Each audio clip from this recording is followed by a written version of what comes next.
grandeurs, pull out all the stops. Seen a lot of children with their parents in their hands. I felt a lot of women refuse to understand.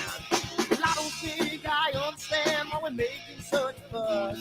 And I don't think I understand what's come of all of us. And I don't think I understand why we take the world for granted. I just want to get right back to Guitar Players Planet.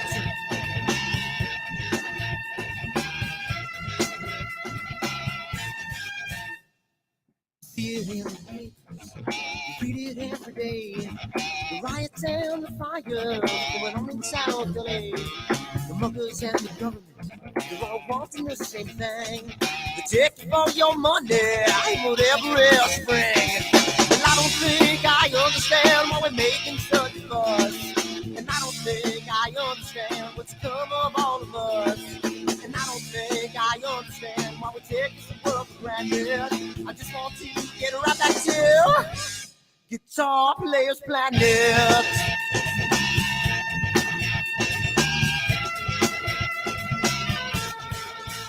Take me.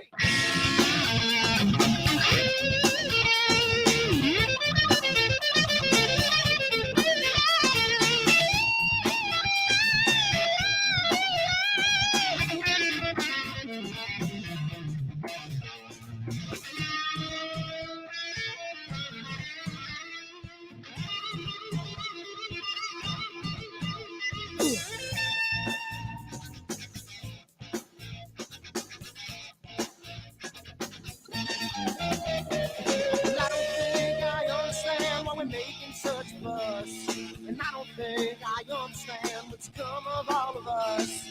And I don't think I understand why we take this world for granted. I just want to get right back to Guitar Players Planet.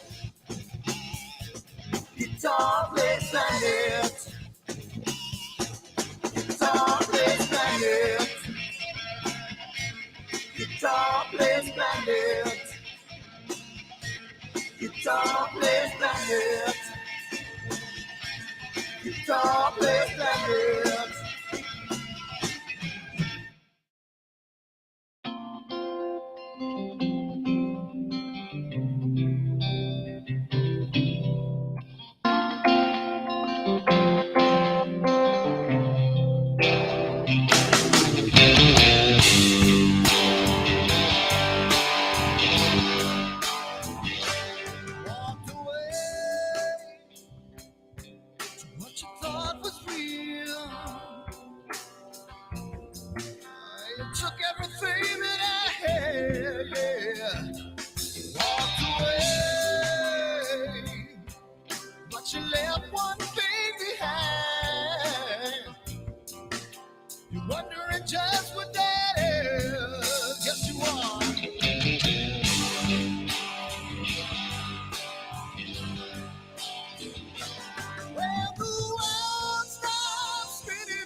Down by the water, maybe I'm a son, maybe I'm a daughter when the music man calls.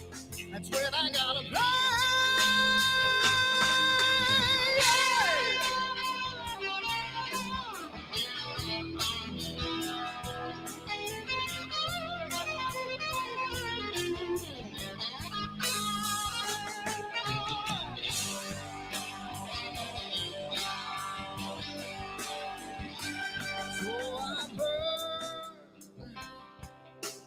Things I never had.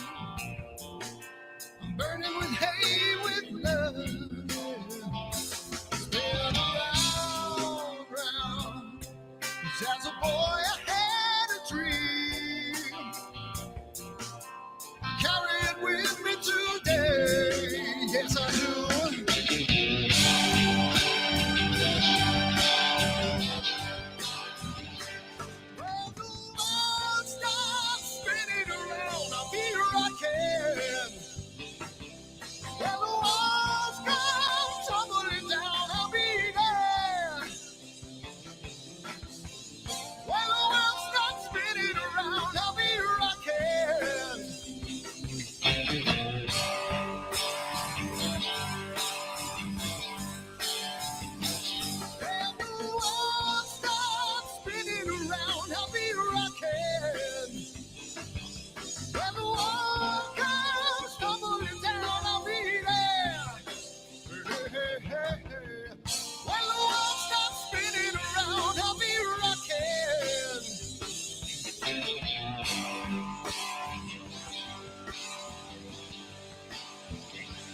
When the world stops spinning around, I'll be rocking.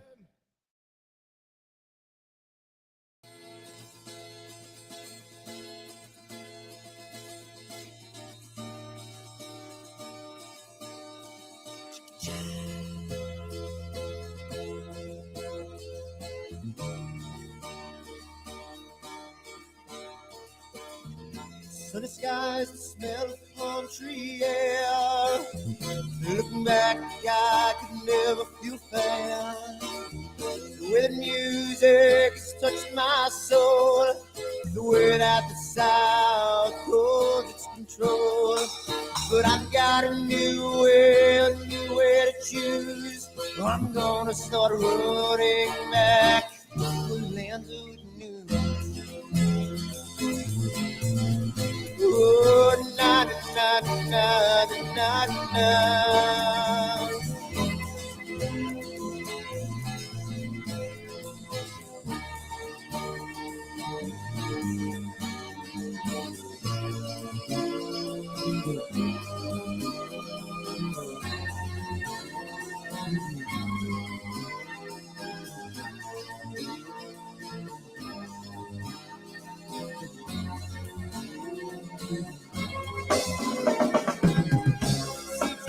That I have lost my friend. Got the sunset off the highway again. Then I get lost on a long summer day. I must go back before it's too late.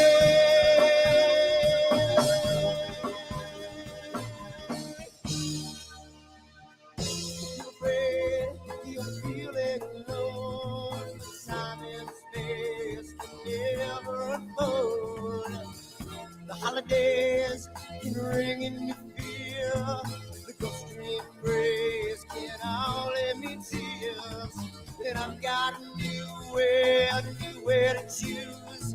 I'm gonna start running back to the lands of blue. Oh, na na na na na na.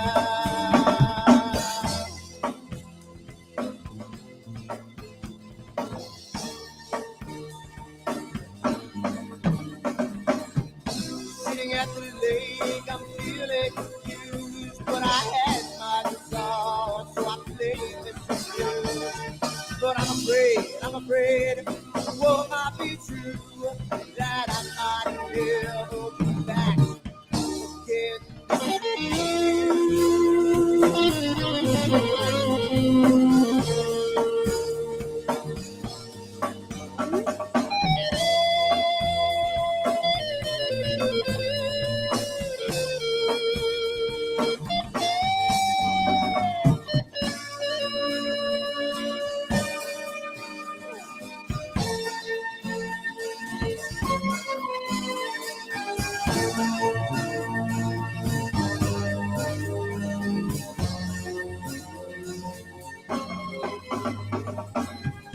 Seems to me that I've lost my friend. Got the sunset off the highway again. Then I get lost on a long summer day. I must be back before it's too late.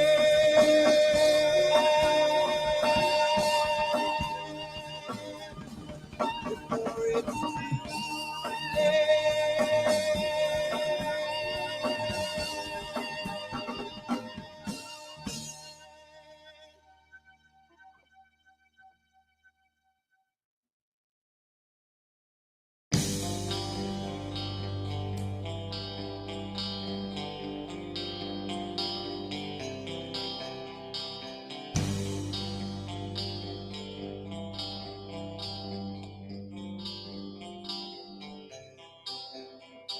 Someone to take me down at night.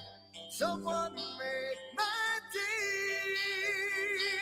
New revelation fills my soul. Oh, I can waste away.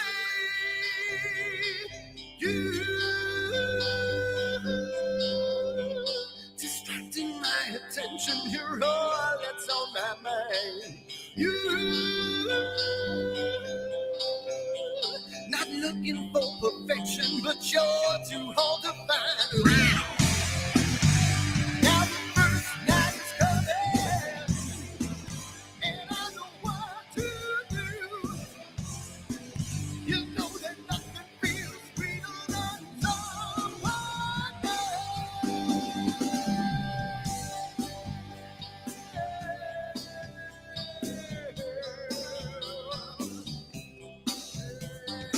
I need to taste your life again.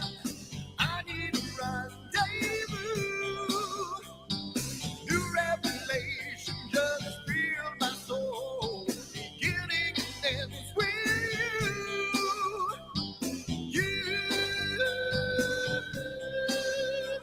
Distracting my attention, you're all that's on my mind. You. Not looking for perfection, but you're too hard to find. Now the first night is coming, and I know what to do, yeah. You know that nothing feels sweeter than someone else, yeah.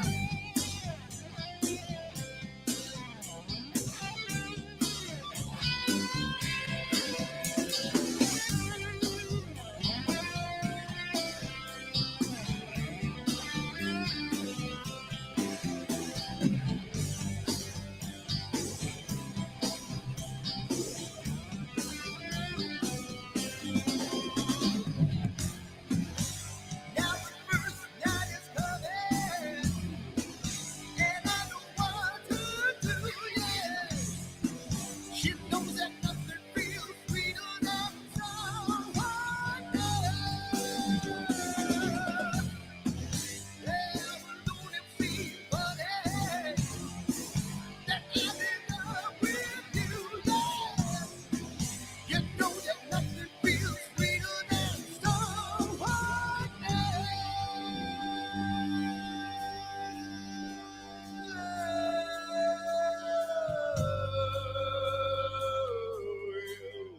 Yeah, yeah, yeah, you. Oh, you.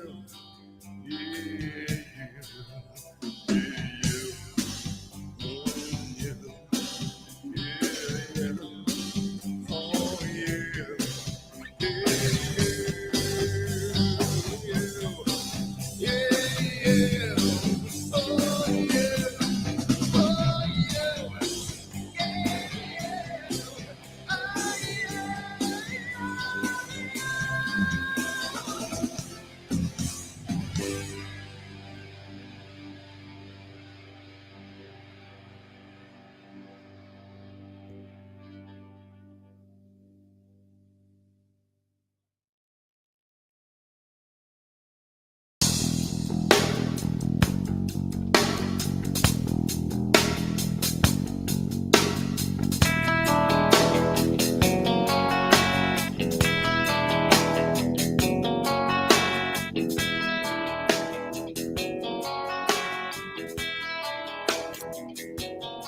All right.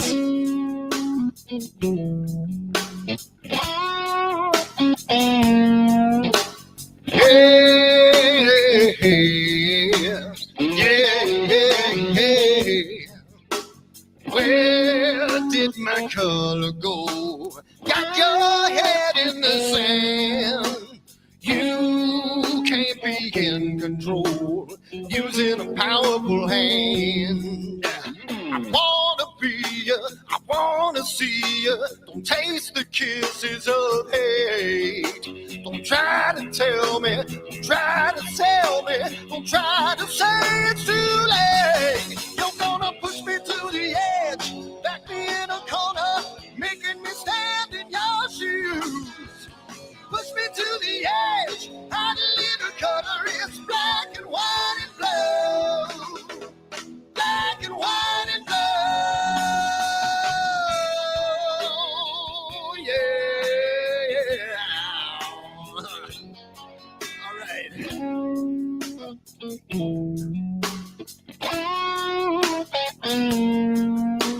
Hey, yeah.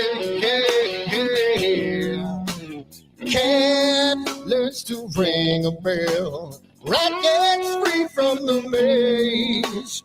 We can be taught to love. We've got to learn a new way.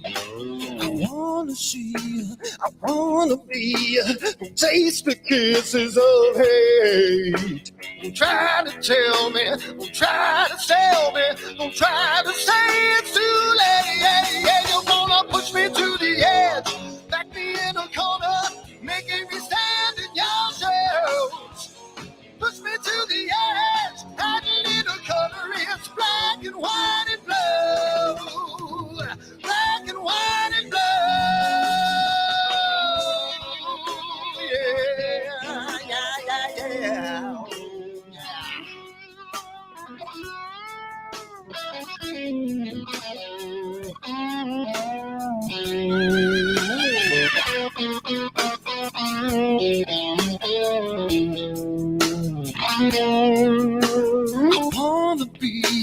I wanna see, don't taste the kisses of hate. Don't try to tell me, don't try to sell me, don't try to say it's too late.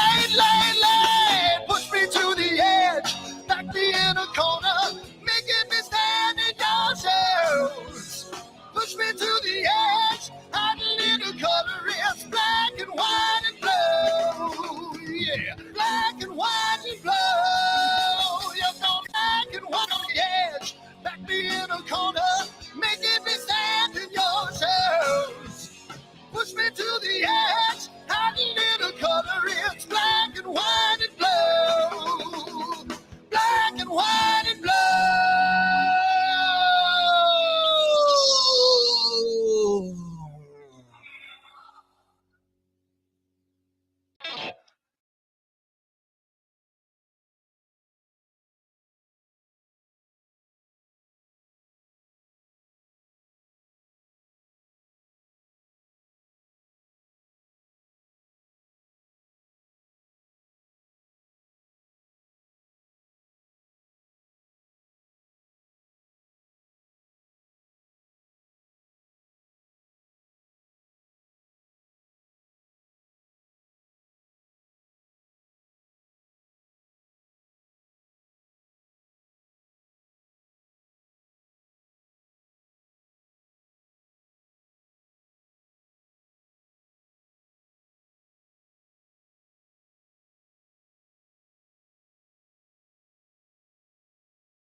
All right, the last second switch, and we are in. We are back.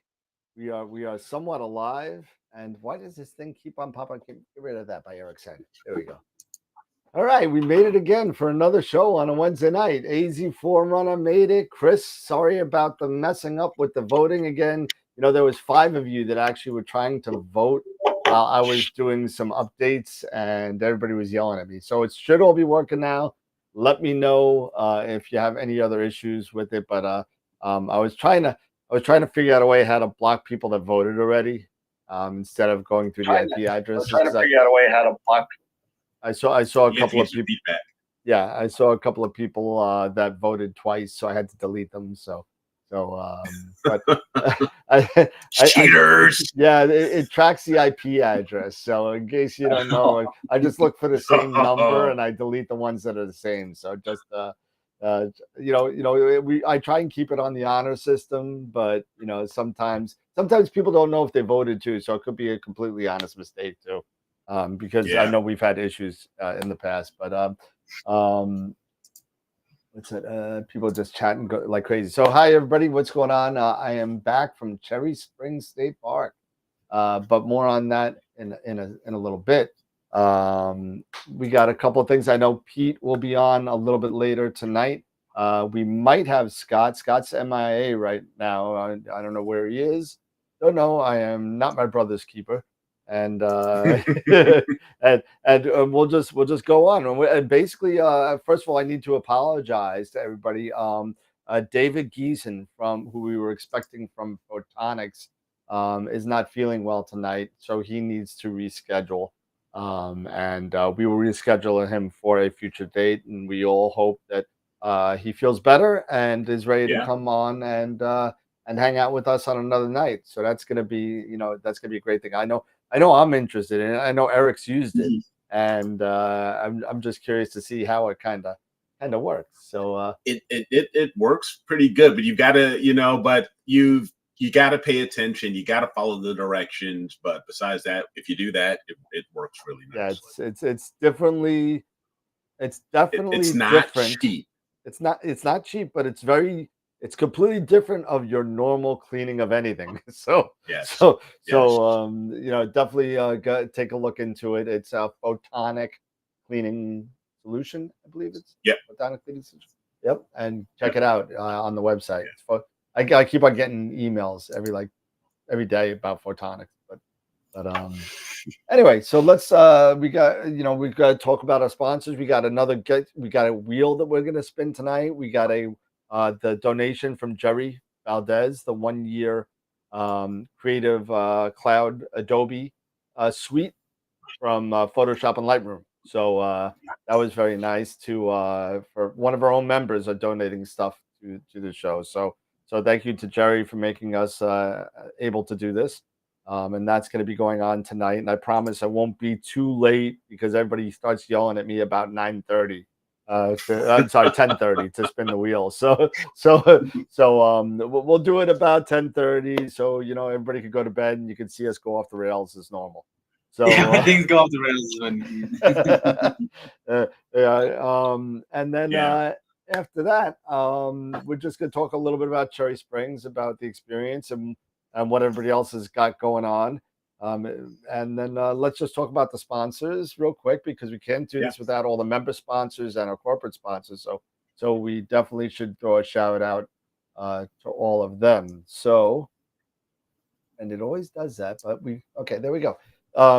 So thank you to our sponsors again at Woodland Hills and Night Skies Network.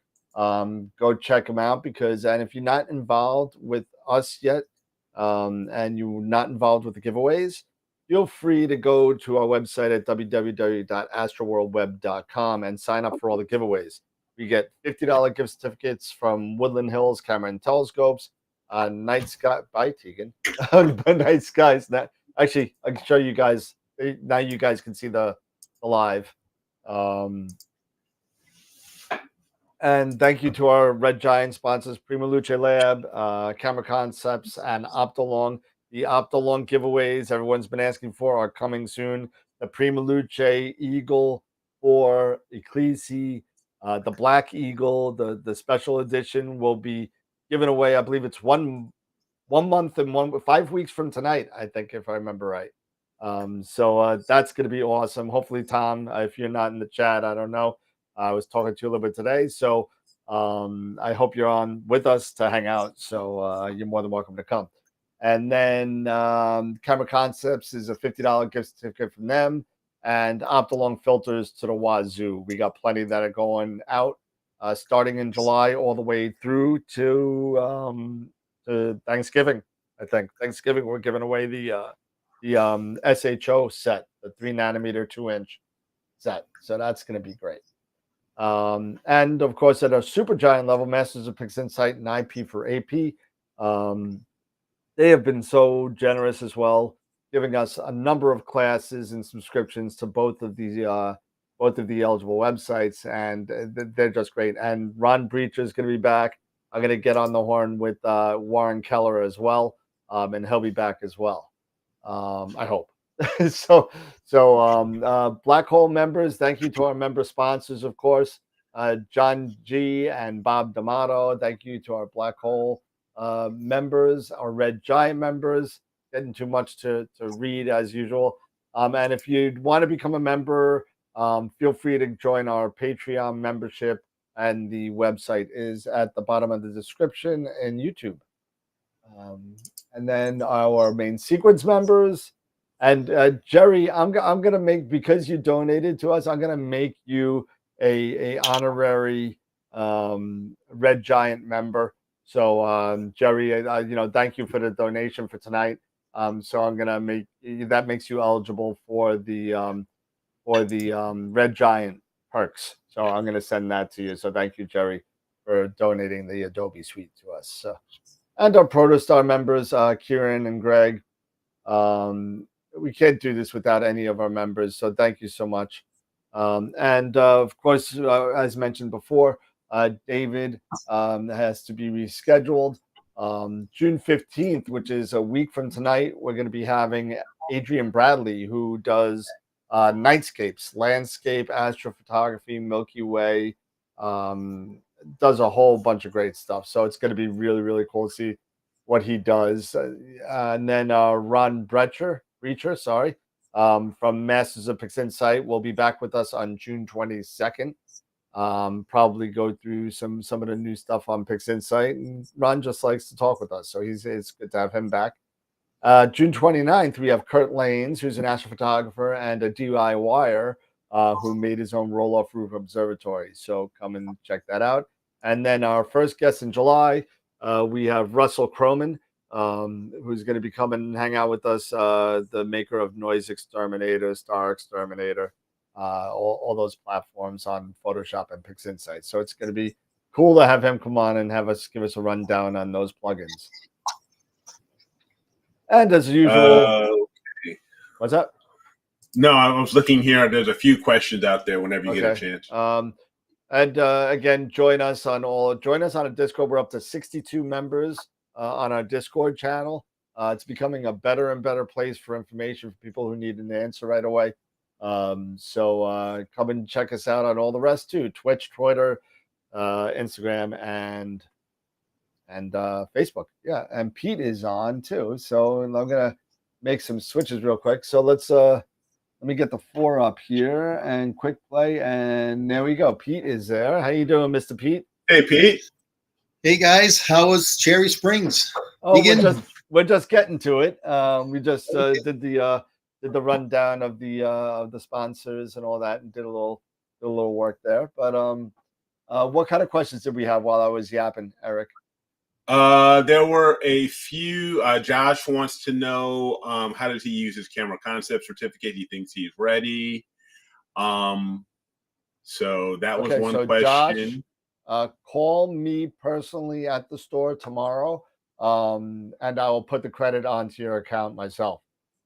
So we open up at 10 a.m. Eastern. We're open till 6. So just let me know. If you need the phone number, I'll grab you. I'll get it to you. And then Norm had a question about members and,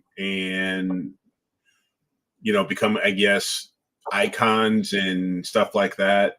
So how come these members don't have green names and icons? So, all right. So the green names and icons are only YouTube. So a lot of people have been moving from YouTube to the Patreon account. So there's only a couple of people that have green names on there. And if you want to join us on YouTube, you can join our membership on YouTube. The Patreon is a little bit more beneficial to the channel. So it allows us to get a little bit more, YouTube's a little greedy. So they take a little bit more out of your donation to us. If you want to, you could also hit the $ on the bottom. If you don't want to be a subscriber, you just want to throw money or a donation to the channel, you could hit the $ and do whatever you want.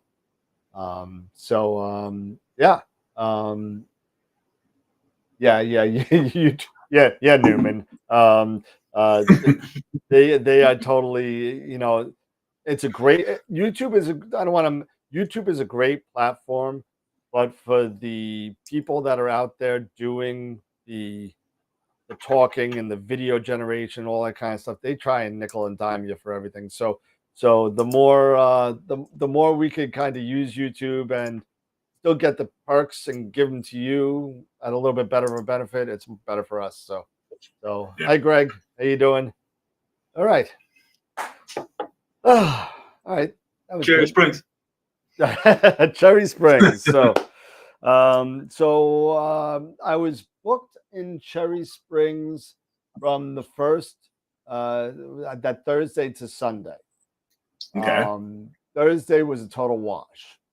So I didn't bother going Thursday. I knew the weather was going to be garbage, and it just wasn't worth the 6-hour trip. God forbid the weather took a turn for the worse, and then Friday and then Saturday. It's happened to me before, where it says Thursday's garbage, Friday, Saturday is great, Sunday's garbage, and then all of a sudden Sunday moves to Friday, and the whole weekend's garbage. So to do a 6-hour drive for nothing doesn't make much sense. It's got to be at least 2 days for me. So Friday and Saturday look great. So me and my friend Ron drove up there from Long Island, or drove sideways there to Long Island. And it was great. I mean, it was, what the best thing was about the whole thing? It's about the finally getting together with people in a grand scale like that again, because we have not been able to do that for almost 3 years. And to have 350, 60, 70 people in a field just hanging out and doing in a Portal 2 Portal 2 Sky. I did a Sky quality meter reading up there. It was a 21.5. So pretty darn good. Pretty darn good, yeah. Pretty darn good. And it was great. I did a walk around. I'm actually in the process of making. I had to work the past couple of days. I think I caught up in real life, but I'm making a Cherry Springs kind of video about what it is and what was there. I actually I skated around Trevor from Astro Backyard. He was like in the middle of the field, kind of, and like he had a group of people around him. I didn't want to bother him. He had his entourage. He had some people with him, and which is fine. And I just didn't want to bother him. It didn't seem like anybody was bothering him, but I didn't want to impose myself. So I sent him a tweet today. I said, "Oh, I see your picture. I saw you at Cherry Springs, but I just didn't want to bug you. Maybe next time." And then he liked it, and now he's following AstroWorld's. so that was pretty cool. But it was great. So I got about 6 hours of data on M106. I got about 6 to 8. I haven't added up yet. Hours on the Leo Trio. I got about an hour. Well, I got 2 hours. See, the thing, I used the EQM35 with the Red Cat. And the EQM35 doesn't have the lovely thing that most telescopes have, like more expensive periodic error correction and all that kind of stuff. So every once in a while, I'll get 4 or 5 images that are just stars are like. So I had to throw out about an hour worth of data on it. And so all said and done, I think I have about an hour and 20 minutes on M8 and M20. So I got him in one. And you know what? I'll show it real quick. This is a really, like, literally, I did nothing. I did a histogram stretch right after stacking, did nothing else. And I put a mask on M8 and M20, and I did a saturation stretch, and that was it. Don't lie, you spent 3 hours on each photo. No, I will show you. I will show you. I'll show you the initial state, and I'll show you the entire history. But I could show it to you real quick.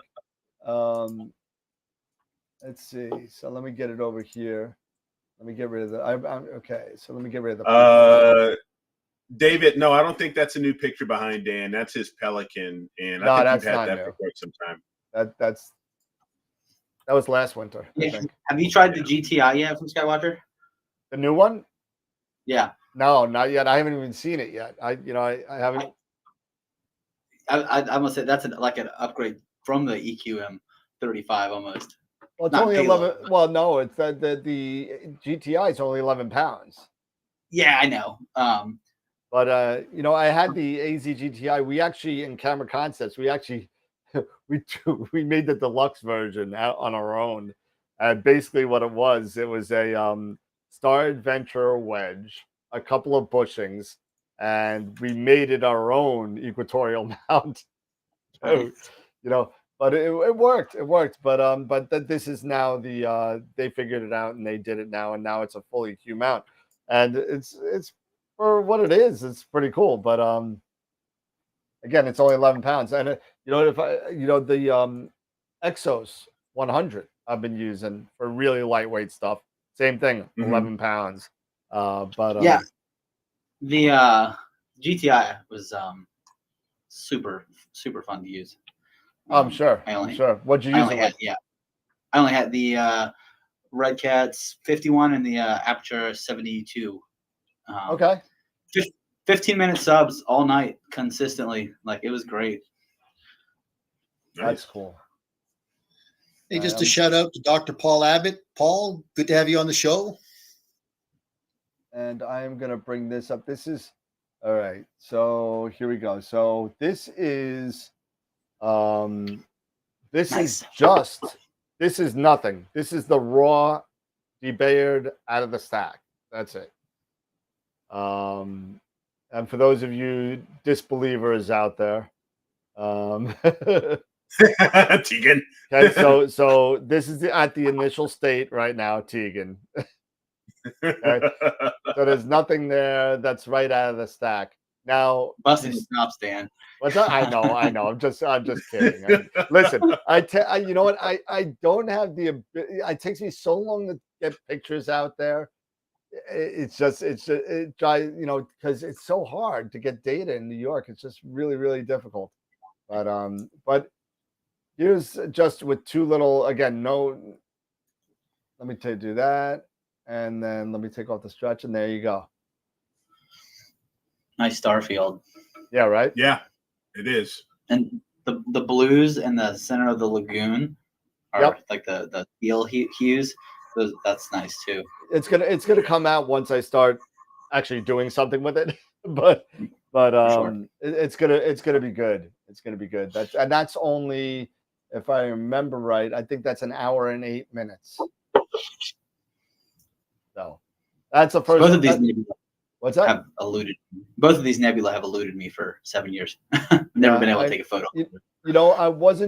I didn't like the framing of this so much because this is with the ASI Air, and I'm not very fluent or efficient with the ASI Air yet.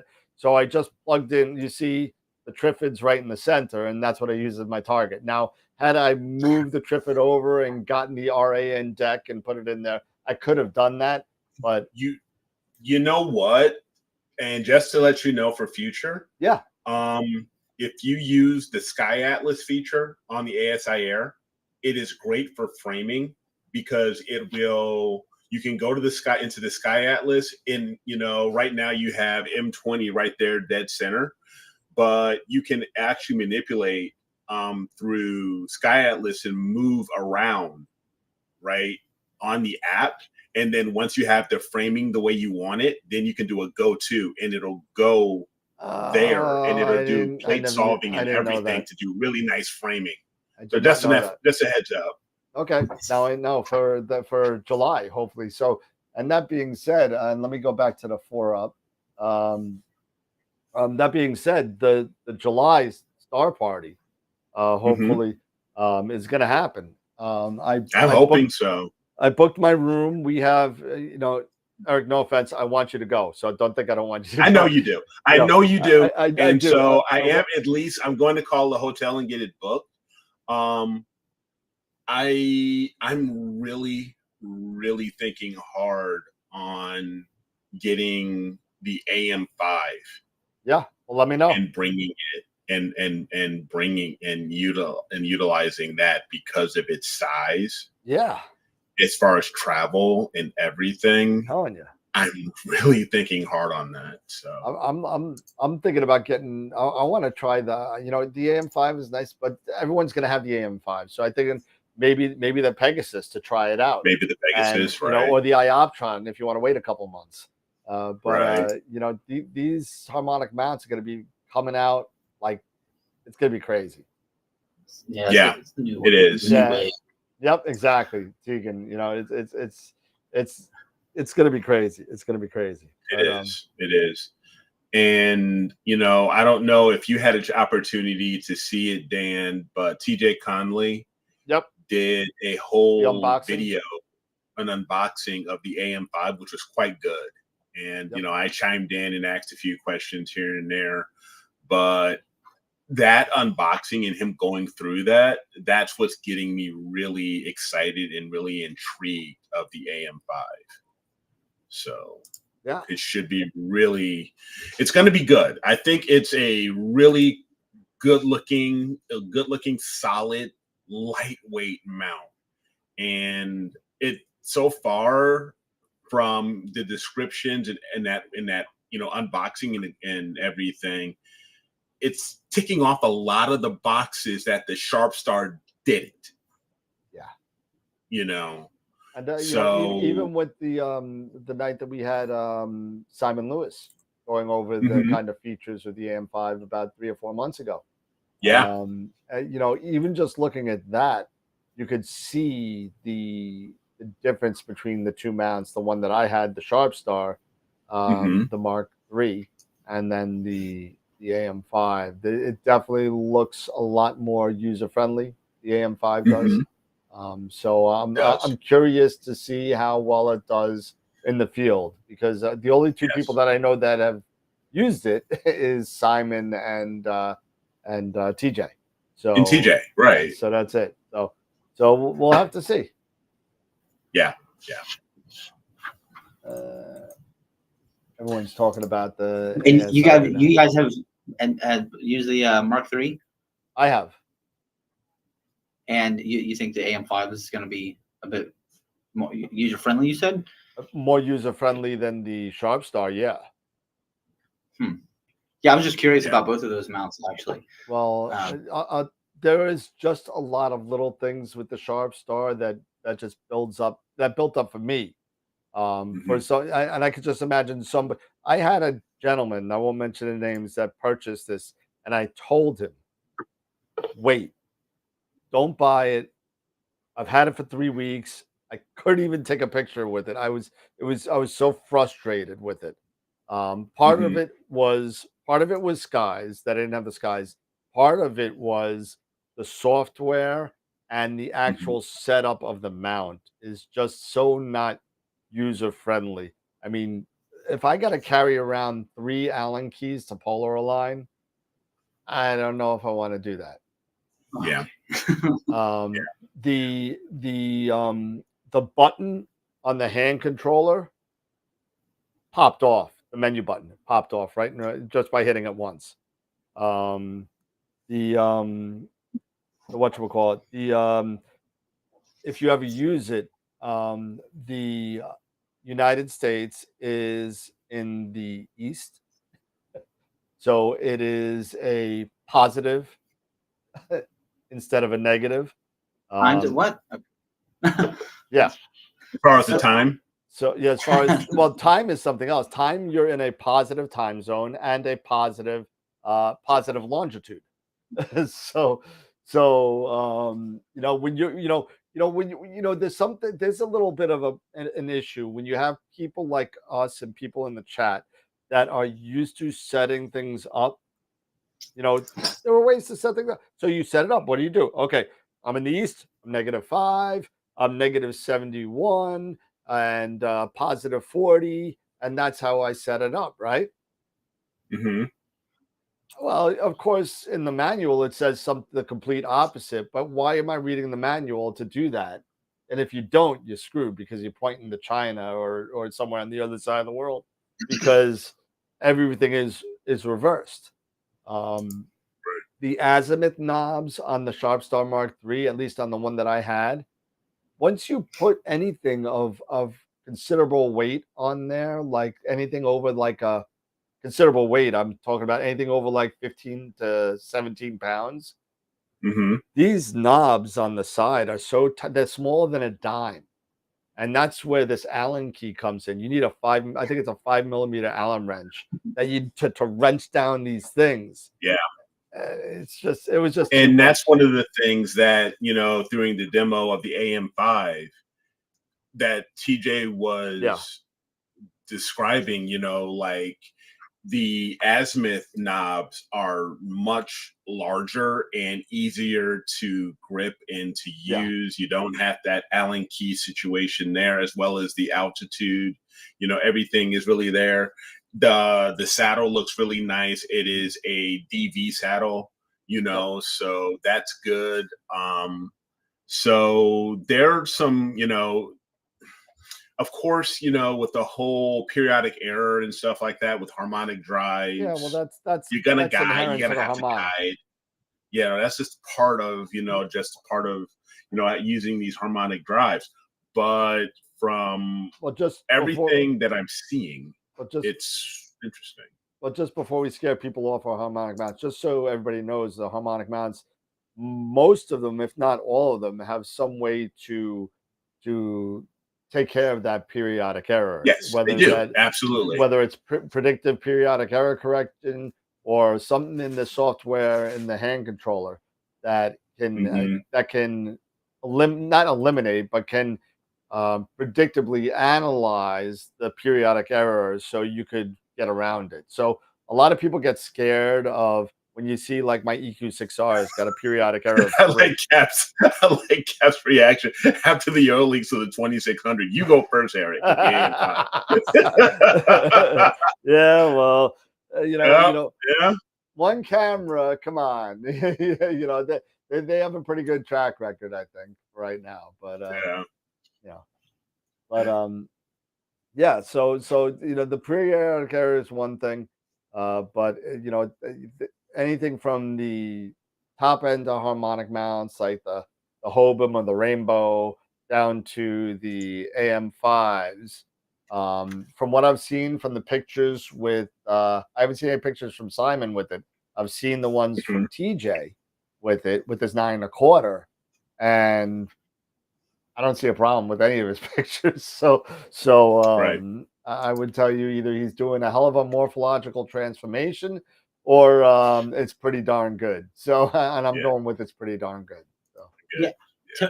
Tarek in the comments, he says, you know, and I almost like kind of agree with him waiting a year or two to buy a harmonic drive. I haven't used the AM5 or the Mark III, or I haven't used a harmonic drive yet, but if I plan to very soon in the future, and I guess I'll make the judgment then. But I do think it's soon to buy a harmonic drive. That I don't know. We'll see how the AM5 works, but just kind of right off the cuff, I personally would wait. It's kind of like Windows, you know, right? It's kind of like new Apple iPhone, or new Apple iPhone. You know, you wait. You know, there's always going to be early adopters, and I could very well end up being an early adopter. Who knows? I'm not, you know, but it could very well be just like, you know, purchasing, you know, in Windows. You know, you wait until you don't go for the newest. Download the newest version yet. You wait a year until all the first service pack is out and stuff like that. Absolutely. You're all missing the point, though. You're all missing the point. Rainbow is proven technology. Rainbow was the first out there, and Rainbow is definitely ahead of the game. So CWO with Pegasus, with Optron, I agree with you 100%. Wait a year or two, but with Rainbow, no problem. Get a Rainbow. No. The only difference between a Rainbow and a Hobin mount is the Rainbow has the brake. Hobin doesn't. And I'm a little skeptical about the Hobin because without a brake and you got a heavy, big scope on there, that could be questionable. But definitely Rainbows, no problem. And definitely you can do the periodic air control on that. You'll have no issues. And case in point, we got to get Scott to get his up and running so we can get proof of the pudding. I'm just gonna, at this point, I'm gonna drive down to Florida, pick it up, drive it back to New York, and I'll probably have a picture before Scott has one. Just see if you could use it to go to Cherry Springs for next month. Yeah, exactly. I plan on going in July with whoever. And for anybody out there that's interested in going to Cherry Springs, we're planning on going as a group. Whoever wants to go, the last weekend in July. Yeah. So that's what is that? The 27, 28, 29, is it? Or like that. Yeah. It's like it's like this. The 30th. The 30th and 31st. Yeah. So it'll be 29th, 30th, and then go home the 31st, which is Sunday. So depending on the weather. So we'll see. But if telling you, last year we had, was it last year? Last year we had 12 people or something like that were ready to planning go. on going, and then we got the storms. Then we got the storm. And then so I took the banner from last year to Cherry Springs this year, and I covered up the one with my hand for 2021. So it's kind of cool. So we got a couple of people that actually Eddie Z, who's in the chat all the time. I got to meet Eddie for the first time. So he came over and said, Greg Meyer also came over. Gary Hart, not Greg Meyer, Gary Hart. I'm sorry, Greg, not you. I apologize. But Gary Hart came over. A bunch of, it was nice to see some people. I got some pictures, and it was nice. I got a really cool picture. I did a 15-second shot with my iPhone, just holding it. Really? Yeah. Well, when it got cloudy, I got annoyed, so I want to see what my iPhone could do. I'll see if I can pull it up real quick. Yeah. Let's see. Yeah. Here it is. So, and here you go.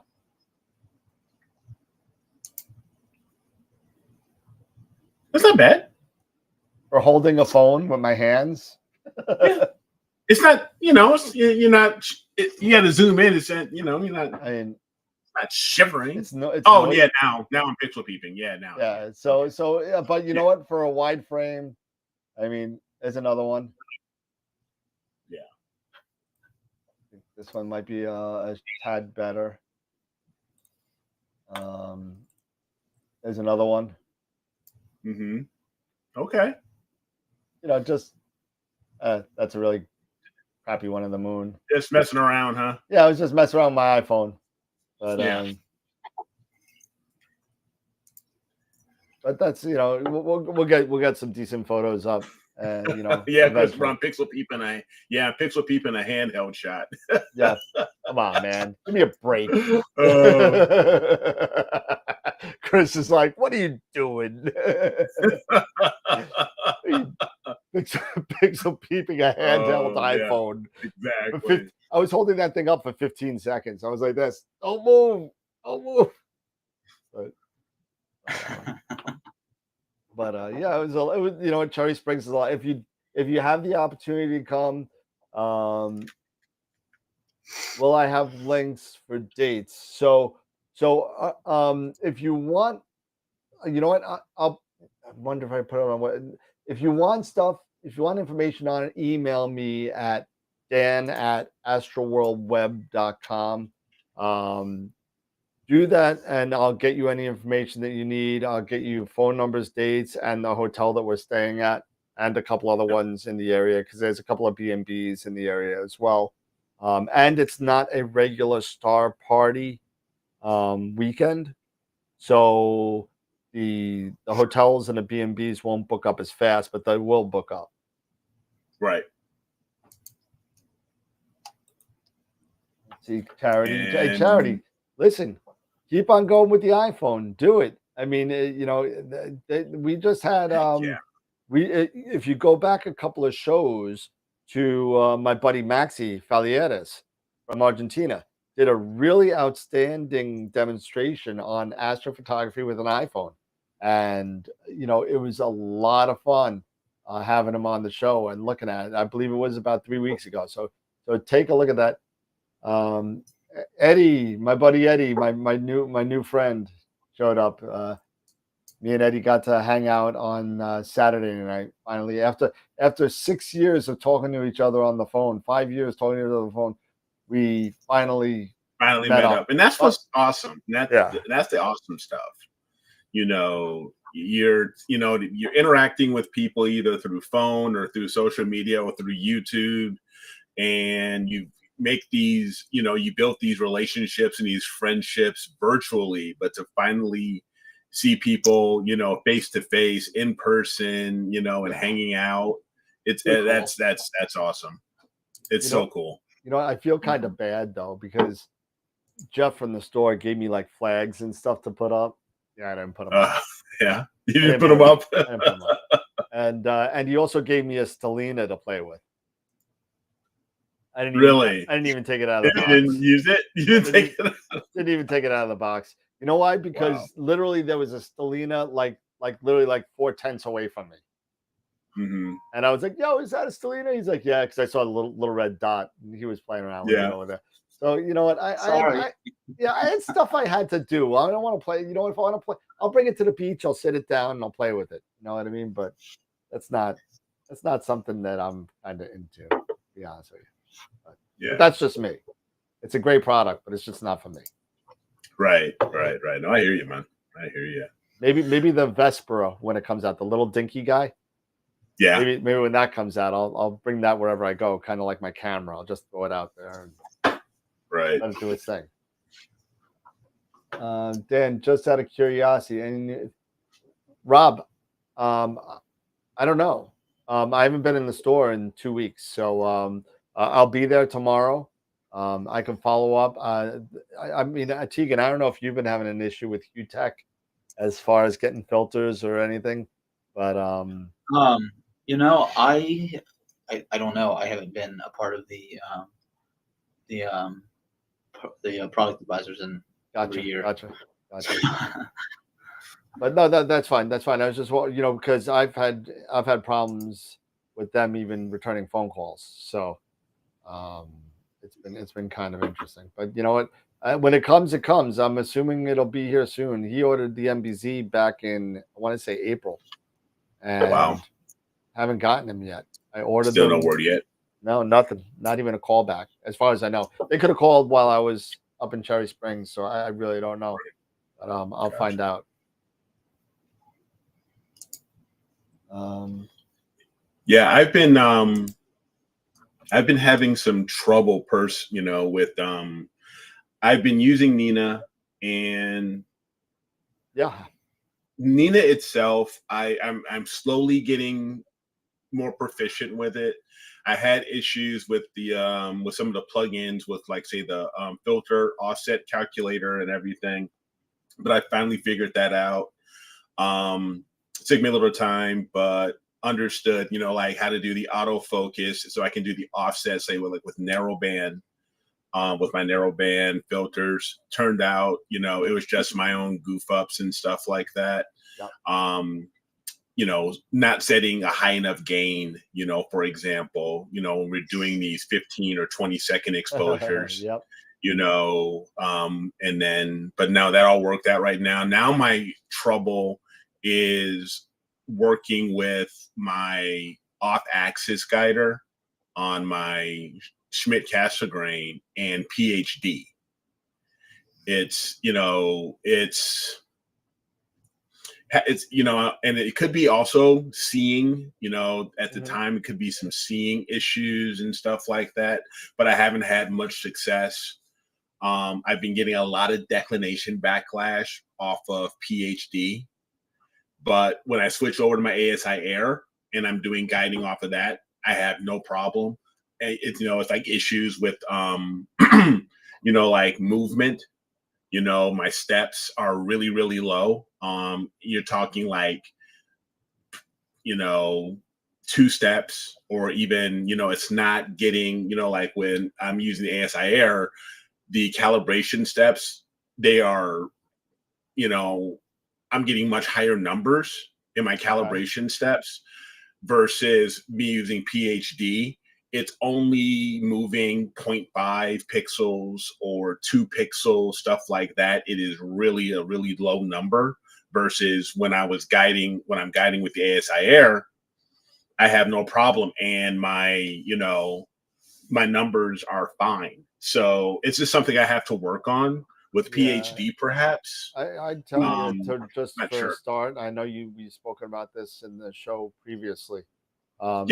Let that guiding assistant roll for like 20, 25 minutes and let it go. And then see what the recommendations that PhD gives you first. Well, the problem is that it hasn't been calibrating. That's the issue, is that the calibrations don't finish. Oh, does it give you an error? And it won't calibrate, so I can't go. So, so it says, like either it's not enough stars or my numbers, like there's not enough movement. Right. So there's not enough movement in the stars and it won't calibrate. So what you want to do is run the guide wizard, the guide assisted, let it run for a minimum of 3 worm cycles. You got to let it run for 3 worm cycles, because what it's doing is it's self-learning. And most people, what they're doing is you've got 5 algorithms to choose from. Everybody basically chooses the hysteresis. Try predictive PEC. You're going to be amazed at predictive PEC. And also, what's the other one? The YYZZ. That's another great algorithm to try using. The Rush algorithm. Bruce Worthington and Dan Glasso have really done a great job of coming up with some of these algorithms, because what they've done is they've got people that literally are writing code. And what they'll do is they'll reach out to Bruce and they'll say, hey, Bruce, try this code. Bruce gets out there, he runs it, and he goes, hey, I like it. Can we improve upon it? And so he and Andy will get involved, and they'll start putting it into their program. But as I said, predictive PEC is literally just like what it is. It's PEC. And everybody used to sit there and think about, well, wait a minute, if I'm running periodic air control, I shouldn't run PhD at the same time. Forget about that. That's an old wives' tale. That's run them both at the same time, and you'll be happy. Okay. Yeah, there it is. YYZZ. That's another great algorithm to use. So I'm using predictive PEC, and I'm also using the YYZZ, and it's great algorithms. Yeah, it's YY, not YYZZ. So I think you got the Rush in the head. So absolutely.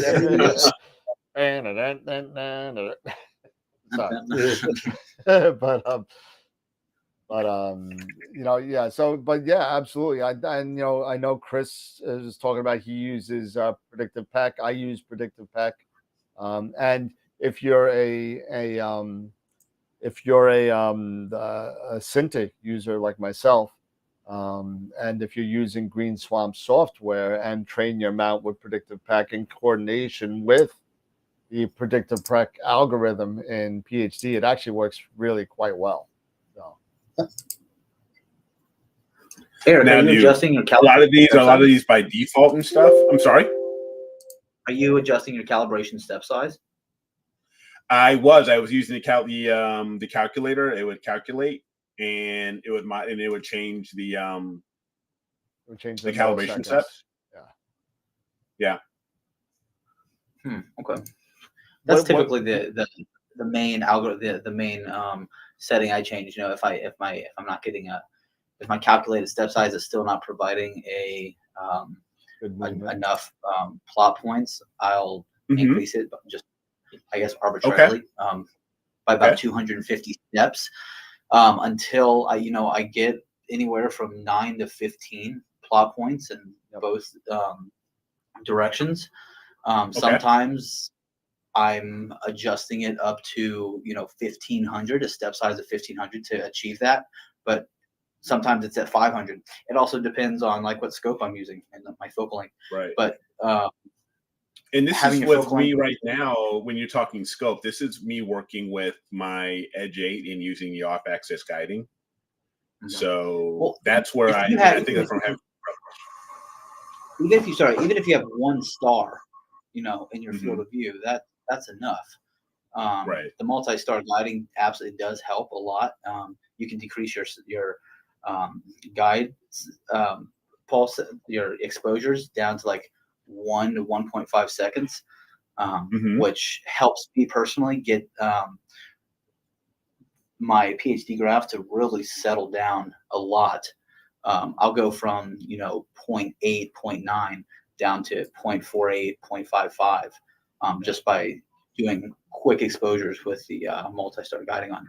But you haven't even gotten to that point yet. It sounds like you should mess with the calibration size, calibration step size, because the PhD assistant is going to give you adjustments to your hysteresis and things like that. But that's not going to matter if you're not getting enough plot points.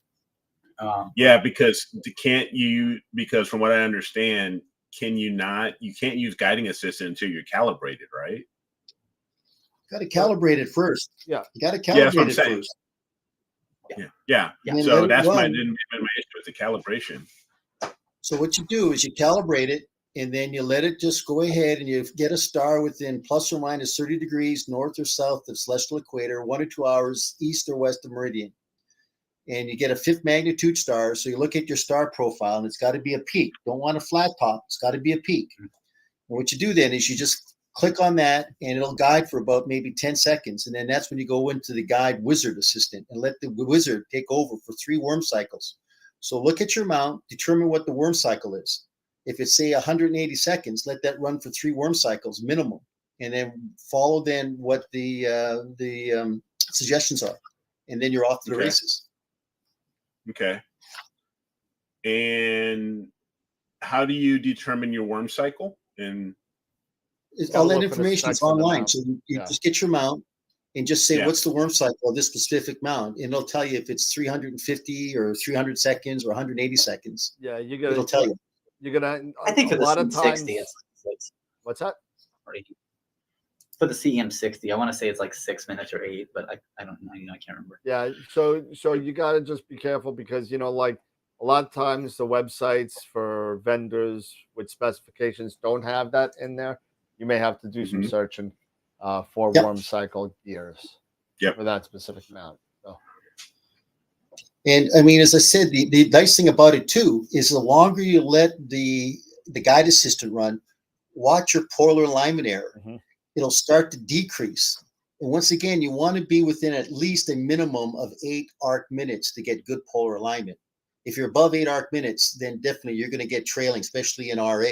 So what you do is watch that guide assistant, and as the more worm cycles it goes through, you'll start to see your polar error start to minimize. Okay. Yep, but your whole thing is you need to kind of get past the calibration stage first. Yeah, and then that's the whole thing. So to Tegan's point, that sounds like a good idea by just increasing your step size by 250 milliseconds, and continue to do so until you get that 10 to 15 plot points in each direction. And then once you get in there, then you'll be fine. You'll be fine at that point. Trust me, once you get your PhD guiding down, it's a set it and forget it type thing with that mount and that scope. So at least with that profile, and you can make different profiles for each different scope too. So, So the other thing we haven't really talked about is that the high precision mounts, typically like the AP mounts, when you buy an AP mount on the higher end, it'll come with Tempro. And what you want to do is at least once a year minimum, if not twice a year, you want to be able to run a periodic error control. So what I would do, Eric, is, as I said, not knowing the amount that you've got, but take a look at CCDware and take a look at Pempro. It's a very good software that you can use, and that'll definitely decrease your periodic error. And I'd recommend that's a very good software. So if you don't have that periodic error control within a mount, just get a copy of Pempro, and it makes a world of difference. You'll start to see exactly running that, how it'll decrease because what you don't want the sawtooth pattern. You kind of want a nice kind of a rolling pattern in your PhD curve. Right. Okay. I can definitely look into that. I know the Ioptron CEM60. I know it does have periodic error control. It's just like you said, understanding, the worm gear rotation, how long that takes, how long the cycle takes, figuring that piece out. And to Tegan's point, I'll definitely increase the calibration steps, see how that works out. And, I'm sure it's just a matter of me, learning. And then once I figure it out, it's going in the book, putting it in the book and it'll be there. There's another, piece of advice I have, and I don't know if Dan or Peter would agree or disagree with this, but once you calibrate, you can go before your imaging session, you can go to up to, tools, adjust calibration settings or something, and then restore calibration settings from the previous night. I've been using the same calibration settings for the past year and a half, so I don't have to recalibrate each session. I'll just go up and hit, restore calibration, and then I don't have to, it's perfect all night. Yep. There's actually a checkbox for that, right? Auto restore calibration in the guiding tab, if I remember. Exactly. Yeah. And that's something I've been doing for a year and a half on one, great night of seeing great calibration, like really low orthogonality, like great calibration. I'm like, I'm going to stick with this and just use it forever until I need to. It's funny because I did that for the longest time, and I would still continue to do it, except I got it kind of a little weird and anal with it. So, thanks, Tom. What's that? Yeah. No, I was replying to Tom. Tom was saying 300-second periodic. There's a 300-second period for the worm cycle. Oh, there you go. So 5 minutes. 60. So you want to run for 15 minutes or a little bit longer, and then let it go. But to Tegan's point, if you have, as long as Tegan, correct me if I'm wrong, you're using the same setup and the same mount, using the same calibration, right? Yeah, and you can do that for each profile. Right, each profile. Right, yeah. So I just want to. Correct. Yeah, I just want to make sure that our viewers understand that you're using your calibration, but you're not changing your mount in that profile. You're not changing the mount. You're not changing the telescope. Now he may have a different calibration for a different telescope that he's using. Different telescope. You know what I mean? Yeah, exactly. I'm not going to use the calibration of my Quattro, Red Cat 71 and apply it to. Correct. Yeah, because the focusing is different.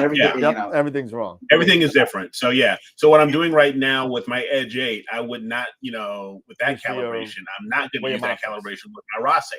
Right, exactly. It's going to be totally different. So no, that makes total sense. See, the thing with predictive PEC, and I see that there's a lot of threads now on predictive PEC, and believe me, predictive PEC is a great algorithm. But as I said, it's not a stitch for really running PemPro. If you get a copy of PemPro, you should always run at least PemPro on your mount, regardless of the mount that you've got. Believe me, it'll make a big difference. Case in point, if you buy like a Los Mandy mount, it ships like a G11 or a G11 GT. It'll ship out of the factory at 7 arc seconds peak to peak. You buy a software BISC mount, it will track coming out of the factory at 7 arc seconds peak to peak. But once you run the predictive PEC, or excuse me, their periodic air control within software BISC, you'll get that down to less than 1 arc second. But if you do not have a copy within your mount of, say, periodic air control, then definitely it's worth the cost to get PemPro, because you'll see a marked improvement. So right now, predictive PEC is great. It's kind of like more of a, I'm not going to say it's a Band-Aid fix. It's just kind of a quick stitch. But really, if you really want to get good tracking, get PemPro and just get familiar with it, run it on your mount, and you'll see a difference. It's like night and day. Yeah, okay, absolutely. I think it's what is it, like $150? I think it's not that it is, yeah. In the grand scheme of things, it's not that expensive. It's not that expensive at all. No, not compared to everything else we're spending. Purchasing. Yeah, exactly. Yep. When you spend $500 on a filter, $150 for something that'll help your. $150 is nothing. Yeah, and like Scott says on the show, you want to get the good data on chip. And the only way you're going to get that is if you have good tracking, good guiding, all that kind of stuff. And if you're having issues, maybe PenPro is the solution, or something similar is the solution for you. Before do you know? I know, and I'm sorry, I didn't mean to cut you off. It's good. I was just wondering, because like say with CCD Inspector, you had a trial. Do you have the same option? There is a trial. Oh, yeah, there's definitely a trial. And as a matter of fact, Dan, you might want to post the link. Let's just see if we can go to CCDware. Does it give a listing of the mount? Does it give a listing of the mounts that PenPro will definitely work on?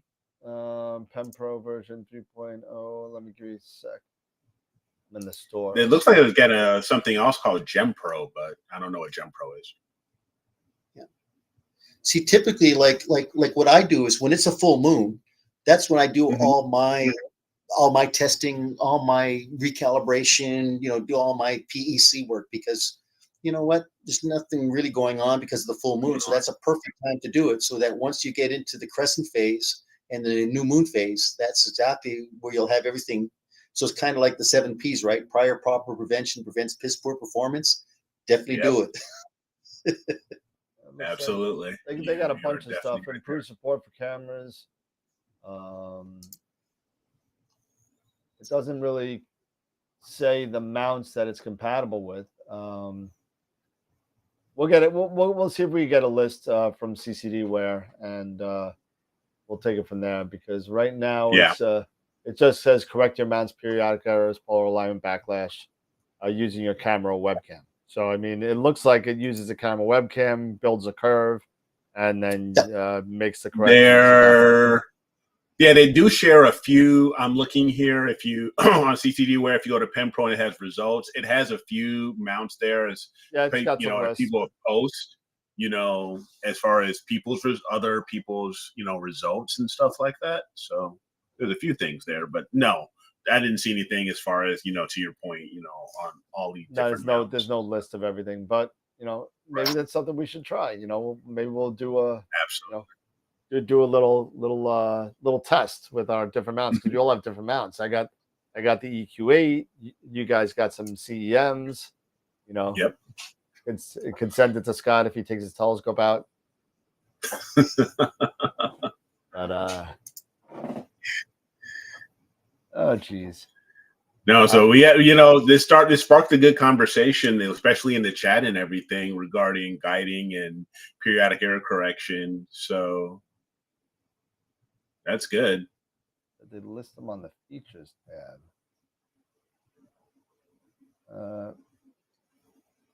PenPro supports any mount that supports periodic error correction. There's a complete list of supported mounts. Yes, you're right. Okay, it is there. And there is way too many for me to kind of... yeah, there it is. Astrophysics, Celestron, Gemini, Losmandi, Mead, Mountain, Mathis, Orion, Skywatcher, Software Biz, TAC, Vixen. I mean, so there's a whole bunch. So I will actually put the list into the chat right now. And as you said, ideally, preventive maintenance, you run this thing at least a minimum of once a year, just kind of like your mounts, right? They're going to need mechanical. These mounts really aren't anything unique, so don't be afraid to get in there. If you're mechanically inclined, that you can just follow the manufacturer's recommendations on periodic maintenance. Definitely lube them, because as I said, if you're outside and it's windy, you'd be surprised to see how much dust, how much debris gets into those gears, and the littlest amount of abrasion will cause all kinds of errors. So it's good to think about how much PenPro is. What, $200? Yeah, 150. Yeah. $150. Yeah. I mean, I can totally work to that. Yeah. I keep the 760 outside 24/7. Just so I make a little. And I do. I keep it outside. It's underneath the 360, cover. So I'm sitting right there on the pier. So to your point, Pete. Yeah. It's funny. I can remember tearing apart a customer's mount, and he'd left it outside under a tarp. But you'd be amazed when I tore it apart that the termites had gotten inside and literally had made a hole out of his gears. They were in there, man, and he couldn't understand what was going on. And you should see these carcasses just within the the spacing between the gears. Yeah. I just put something in the chat just so everyone knows. That list wasn't a complete list. That was only the list that was listed. And I put what they wrote there. So the list is not complete. Any mount that has a permanent PEC feature can be programmed with PemPro. So find that if you have PPEC on there. And if you can, you could use it. I believe that includes a number of iOptron mounts as well. Ioptrons, yeah. So.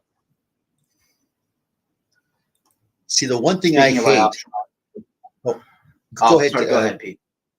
No, I was just going to say is like with software Bisque, I've asked them why don't you guys just make a video just to show people how to actually use their periodic error control.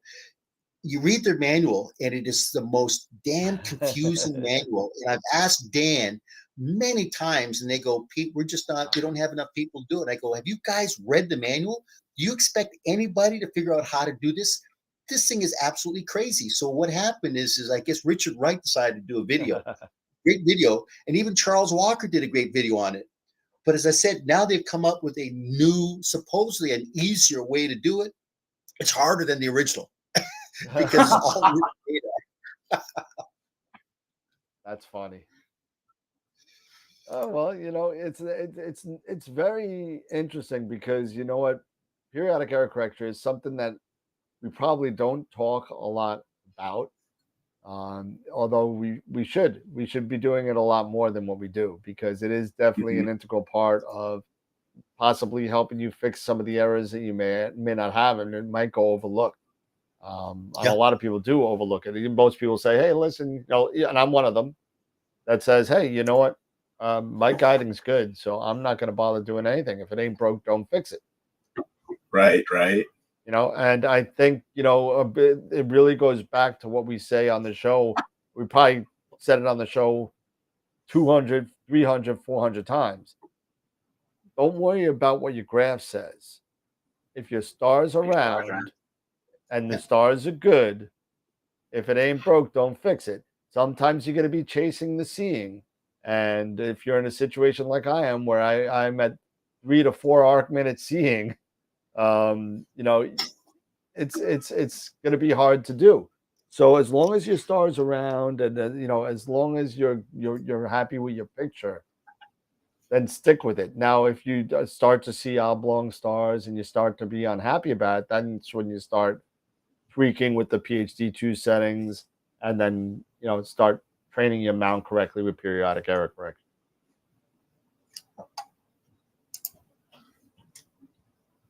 Yeah, no, the funny thing about I'm definitely going to take a look at mine because I'm just glancing over my manual, and definitely it has periodic error correction. I'm going to go through those steps, and also I'm going to download PemPro and read more on that, and just so I can get a better understanding of, because we all should know to the best of our abilities how our equipment works. And make it perform the best way we can. So that's personally, what I'm going to do is, and to your point, Pete, full moon come up or what have you, when there's not an opportunity, to do some serious imaging. Yep. Those are the times. Yeah, you're right. Those should be the times where you're able to do some maintenance and the work, that you don't want to do, during those ideal, new moon, or we don't have as much moonlight. So there's no better way to get your mount than taking it apart. What was that? And taking that sucker apart. Taking it apart, and I'll say the CEM60 is a fun mount to take apart. It is. It's not difficult either, and it's I worked on it the other day trying to get my cable working, and there's spider webs, and there was like a silverfish on my control board. Like it bugs, and I was like, okay, maybe this is the issue. It wasn't. That cable didn't work, so thanks, Eric. There you go. Yeah. Tegan, it's kind of almost like when, remember the caricature, the guy opens up his wallet, and you get the moss kind of coming out of the wallet. It's the same thing. We get silverfish. It was horrible. It was alive, and I was like, oh no. It is. I swear to God, you'll be amazed to see some of the stuff that when you open up the mouth, you go, "You got to be kidding me! How the hell did that get in there?" I mean, you'd be amazed to see what critters go. Oh yeah, this is going to be my new home. Yeah. I had a doublet refractor. I forget what it was, and somebody had a spider that was in between the two, in between the doublet. Oh, I don't know how it got in there, but there was a spider web in between like a 2 strands of a spider web with the spider hanging in the middle of the doublet. Holy cow, how did it get in there? I have no idea. Well, I think all of my secondary mirrors have bird poop on them. It's crazy. It's crazy. And then, you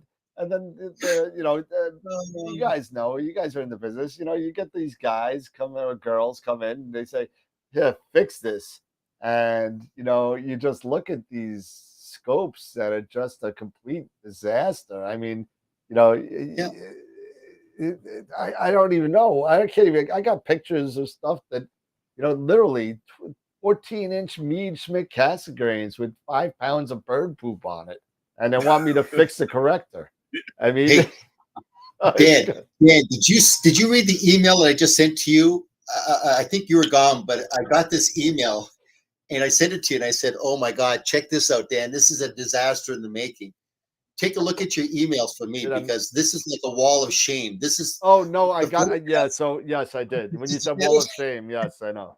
Did you see how he had stacked his camera lens? Oh, it's ridiculous. Oh my God, it's just incredible. Oh, but I mean, it's it's funny. We could start a wall of shame. I mean, that's no problem. Oh man, I am sure that between the 3 or 4 or 5 of us, we will have quite a number. We should put them up and like put them up for a vote and say who has the worst picture. If you've got it right now, you should probably post it right now because it really is something. I thought, God, Dan's going to really enjoy this one. This is real fun. That's funny. Yeah, he's moving his chair, guys. Everyone's like, time for you to move the chair. Hey, Bob Santos. Bob, thank you so much for the loan of the 2600. Thank you. That is an awesome camera. That thing is great. That ASI 2600. Yeah. That's the mono or the no, it's the color. It's the color. I can't wait to put it all together because I had it on the 80th spree. So that's the 106 photos that I was doing. So I can't wait to put that together. It's gonna be great. Pennsylvania was awesome. You should have came, Bob. You should have came. It was great. Come in July. Hang out with us in July. Come in July. We'll be hanging out up there. But it's great. Oh, I'm sending my Eagle in for an upgrade. To what? Well, half the stuff I could do, and Tom offered also to upgrade the operating system, Windows 11, and so I'm going to the 2 terabyte solid state drive, the Samsung Pro 980. I'm upgrading it to Wi-Fi 6 because I have Wi-Fi 6 in my house now. And I'm putting 64 gig of RAM in it. So nice. So it's gonna be because my Eagle 3 is the same right now. So it's got the 2 terabyte, but it's got the 970.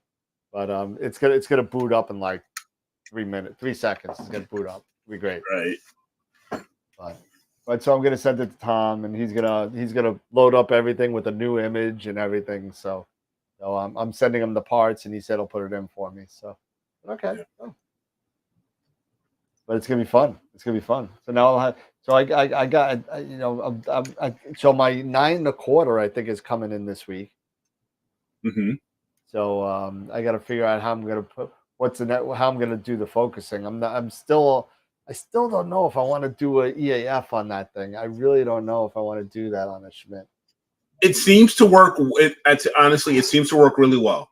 The EAF seems to work really well on Tegan's like, on my, he's bleeding from his eyes. He's like, and maybe, but for me, it works great. And but, take a drink. Oh, I'm gonna pull out the Corey Hart now. Oh man! Are you thinking about a Moonlight? Are you thinking about a Moonlight? I was thinking about. Well, I was thinking about two things. I still have I got the Asato 3-inch on the 127, right? Okay. I have the Arco on the 127. I was thinking maybe to get a Nightcrawler, throw it on the 127, and then move the Asato over to the 9.25. Gotcha. I don't know. That's something I've been playing with in my head. I'm not sure what I want to do yet. I don't know. Okay. You know, we'll just have to see. But I you know, because I literally have an Eagle 3 fully blown out, sitting here collecting dust, just sitting here, not doing anything, and it's great. It's great. It still works. It's awesome. It's all upgraded. It's mint, but it's just sitting here. So I may as well just throw it on top of the 9.25. So I had a friend that was doing OAG with his 8-inch RC. Okay. And he's put it up for a giveaway. Yeah, no, I'm not putting it up for a giveaway. But he, it's interesting when Eric, you're in IT, so you know, I mean, and Tegan and Pete, they're also into troubleshooting and tinkering and that kind. When you're trying to help somebody and you don't ask the right questions, how long troubleshooting can actually take. Yep. And yeah, so, and sometimes even I love Pete's expression. Pete's eyes were ready to pop out like the mask. And even when you do ask the right questions, you still get the wrong answers, because sometimes people will just make up answers to make up for their lack of knowledge. And unfortunately, that's what happens. And off the rails. No, see, now, there you go.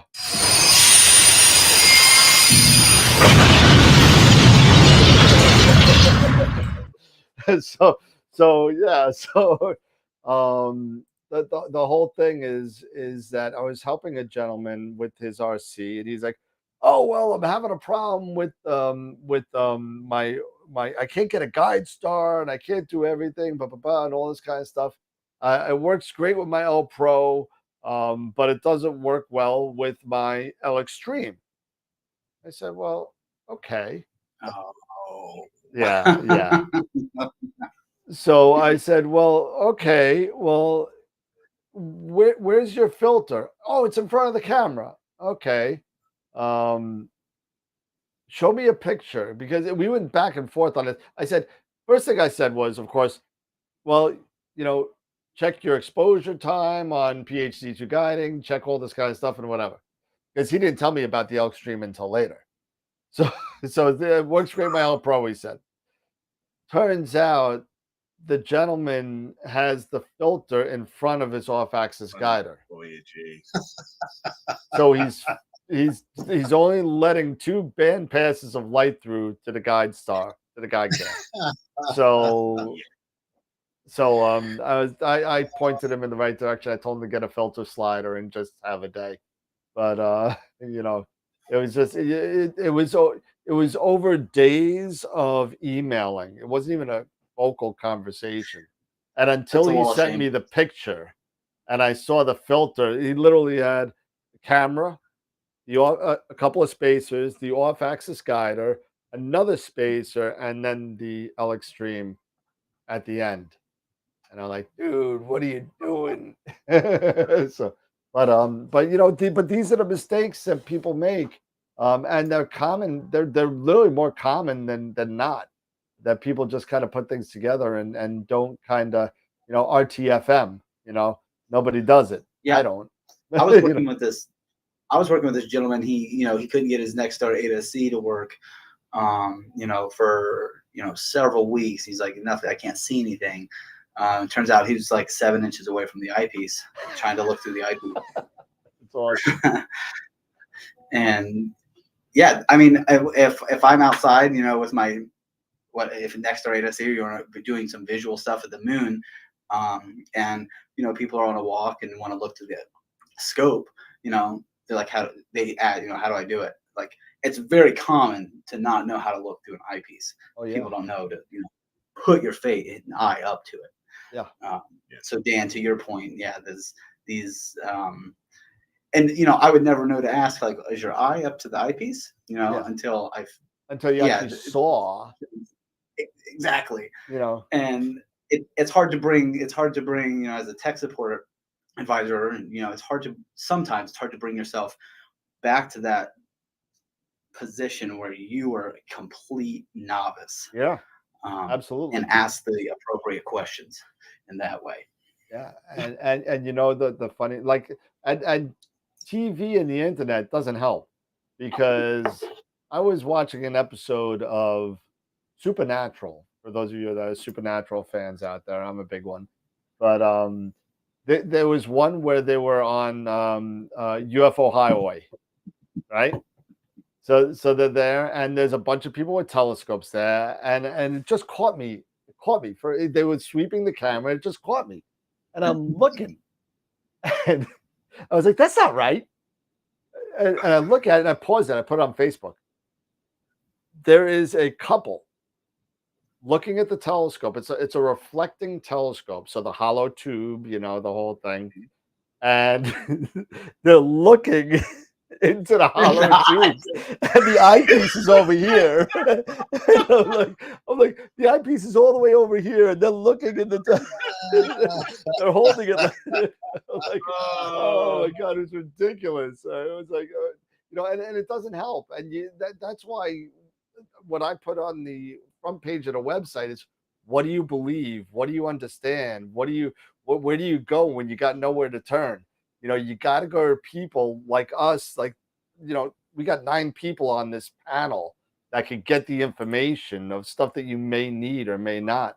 So ask the questions, and when you're on the internet, just make sure that you're getting solid information from a solid source.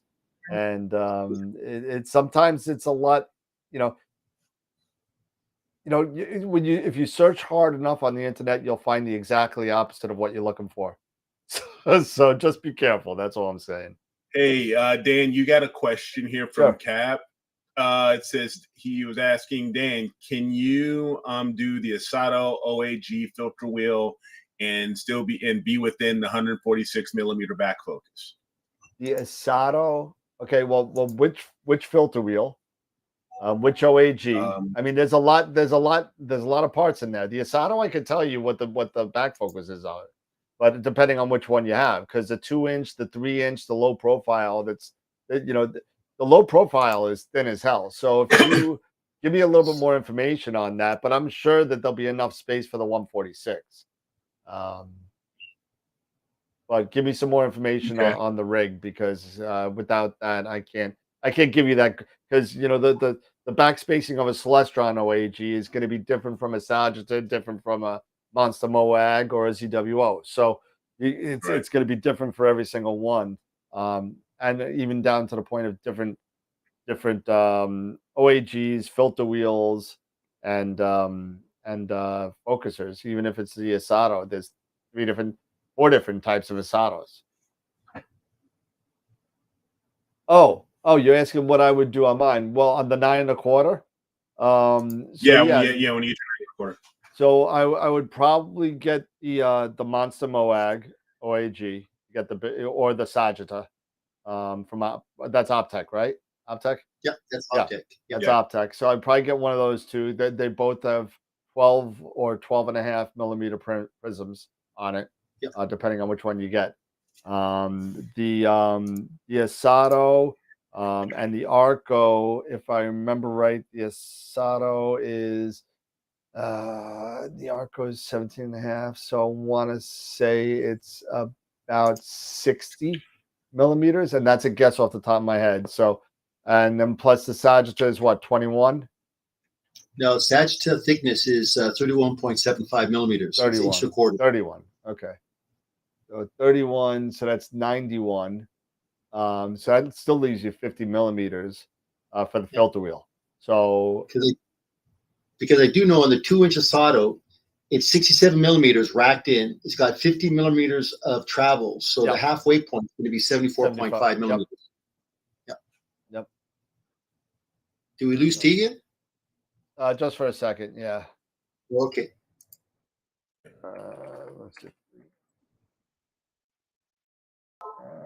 Let's see. I'm looking to see if there were any other questions here. Tarek was asking which collimator people use for collimating their RC. There's some comments about the Howie Glider. Howie Glider is a good one. Yep. So I'm not sure others, maybe a Cheshire. Yeah, so the 3-inch Asato is 61. So if you get the low profile, it's going to be a lot less. So that's going to make a big difference. But you got to remember that there's different versions of the Asato, you're saying. Yeah, the low profile Asato gives you less thickness, but gives you less of a draw tube. So you're going to probably have to add spacers to make up for it.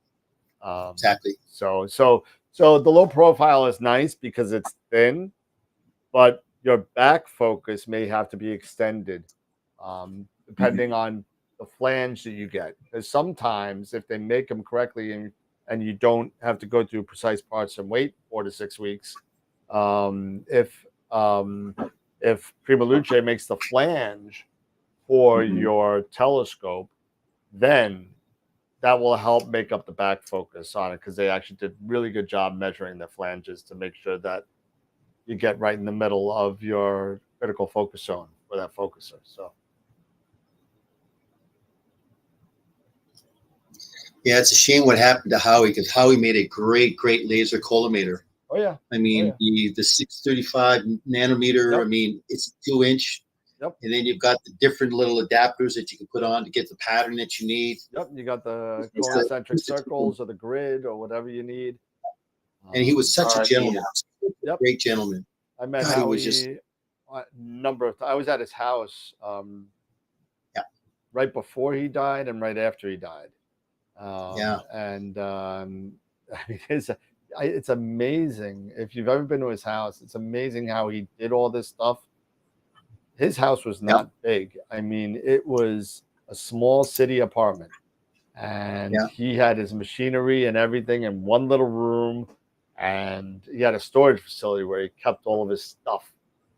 And he would make his collimators in his living room. Yep. I mean, he was just an absolute whiz, and thank God that supposedly, and I don't know if I should say it. You know what? I won't say this until we're off air, because this little story in itself about OSI and how OSI was supposed to have gotten the opportunity to do the Howie Glider laser collimator after he died, and thank God he didn't, because it would have been a disaster. Yeah, let's not go there at this point.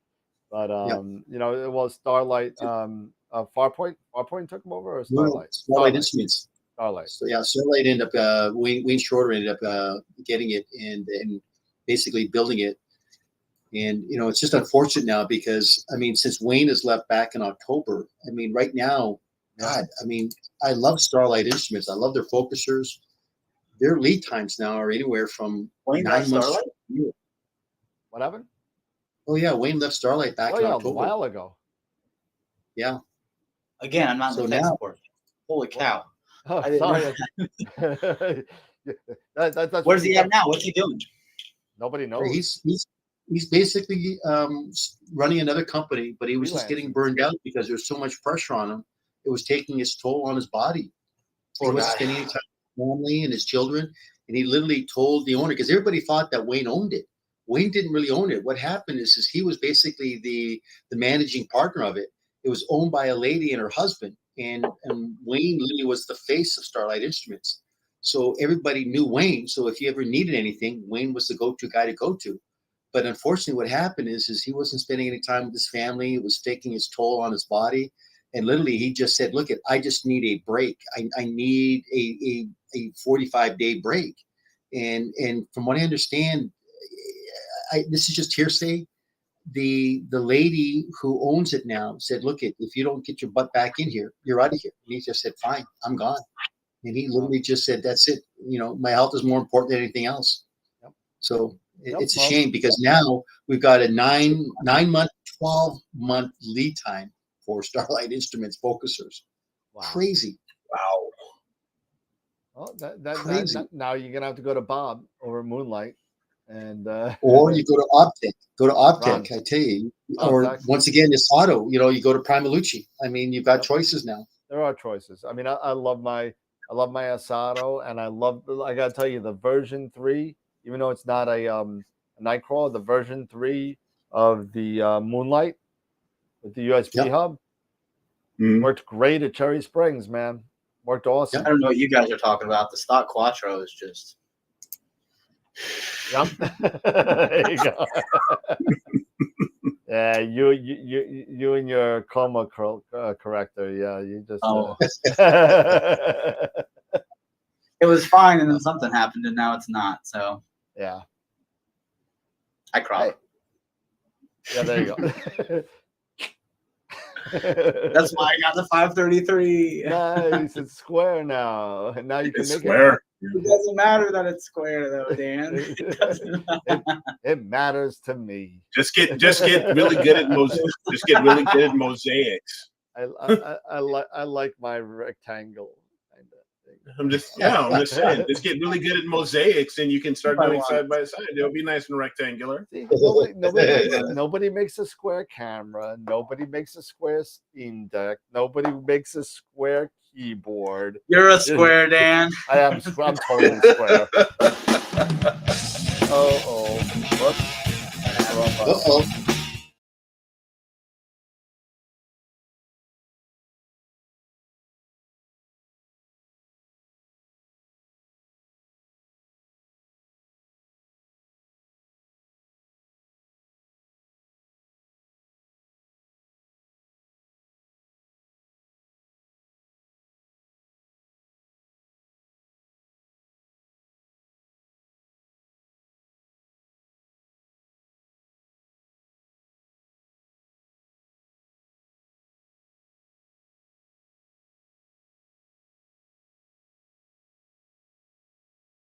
Turn the audio back on. There you go. Everybody's telling me there's no sound. Oh, we're good. Yeah, we're talking about everybody.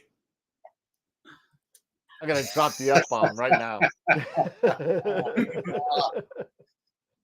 God, Dan gets going away, and all of a sudden he hits the wrong button, and look at what happens. See? That's because he's got that smile. I think he did that on purpose. I didn't do anything. Yeah.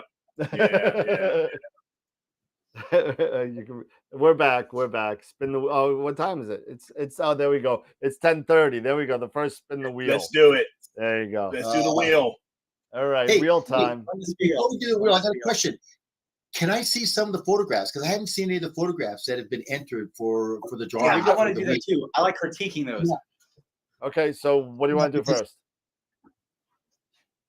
We got 2 pictures for pictures of the week. We missed one last week.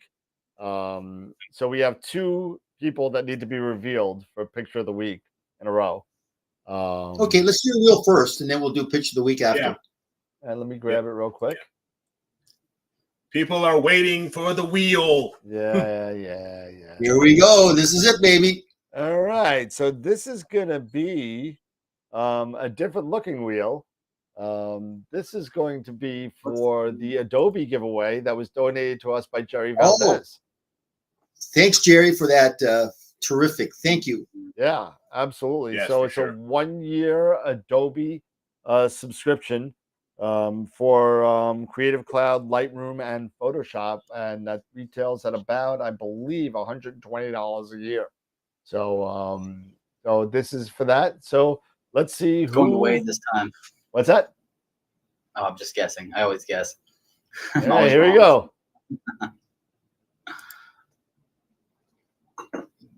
Dun, dun, what? Oh, look at that.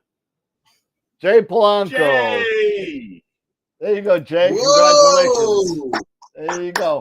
I'll get an email from Jerry regarding the code for it, and then we'll get that out to you right away. So Jay, congratulations on winning. I gotta write it down because I've learned my lesson. I write things down because I'm tired of asking, hey, do you guys remember who won? But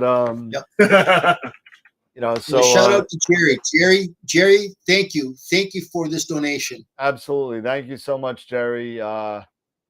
Absolutely, thank you, man. And Jay Polanco, congratulations. Yeah. All right. That's awesome. So we got some pictures of the week to crown. Yep. And get that coming up. And AstroWorld live site. Now, unfortunately, the one from 2 weeks ago is not on the website anymore, but we could kind of go through it. So let's see. Quick play on where's my mouse? My mouse. All right. So here is. Let's see. Weekend June 10th. No, that's the wrong one. And week ending May 27th. So May 27th, we had. We had the crescent. Yep. We had the moon from the eclipse. Yep. We had M101. One. We had looks like the rosette. Yep. M51, the dumbbell, and M13. Thanks, Tegan. Skull Nebula. Skull Nebula. Flaming Skull Nebula. Flaming Skull Nebula. All right. So let's see who won that, because we got to crown that person who won. And May 27th results. It's Josh Kovac's M13 Hercules cluster. Oh, cool. With 11 votes, 11 out of the 22 votes. So he got 50% of the vote. Yeah, can we see a high-res photo of it? Yes, we can. Yeah. I'll grab it. Give me a second. We go back, all polls. And May 27th.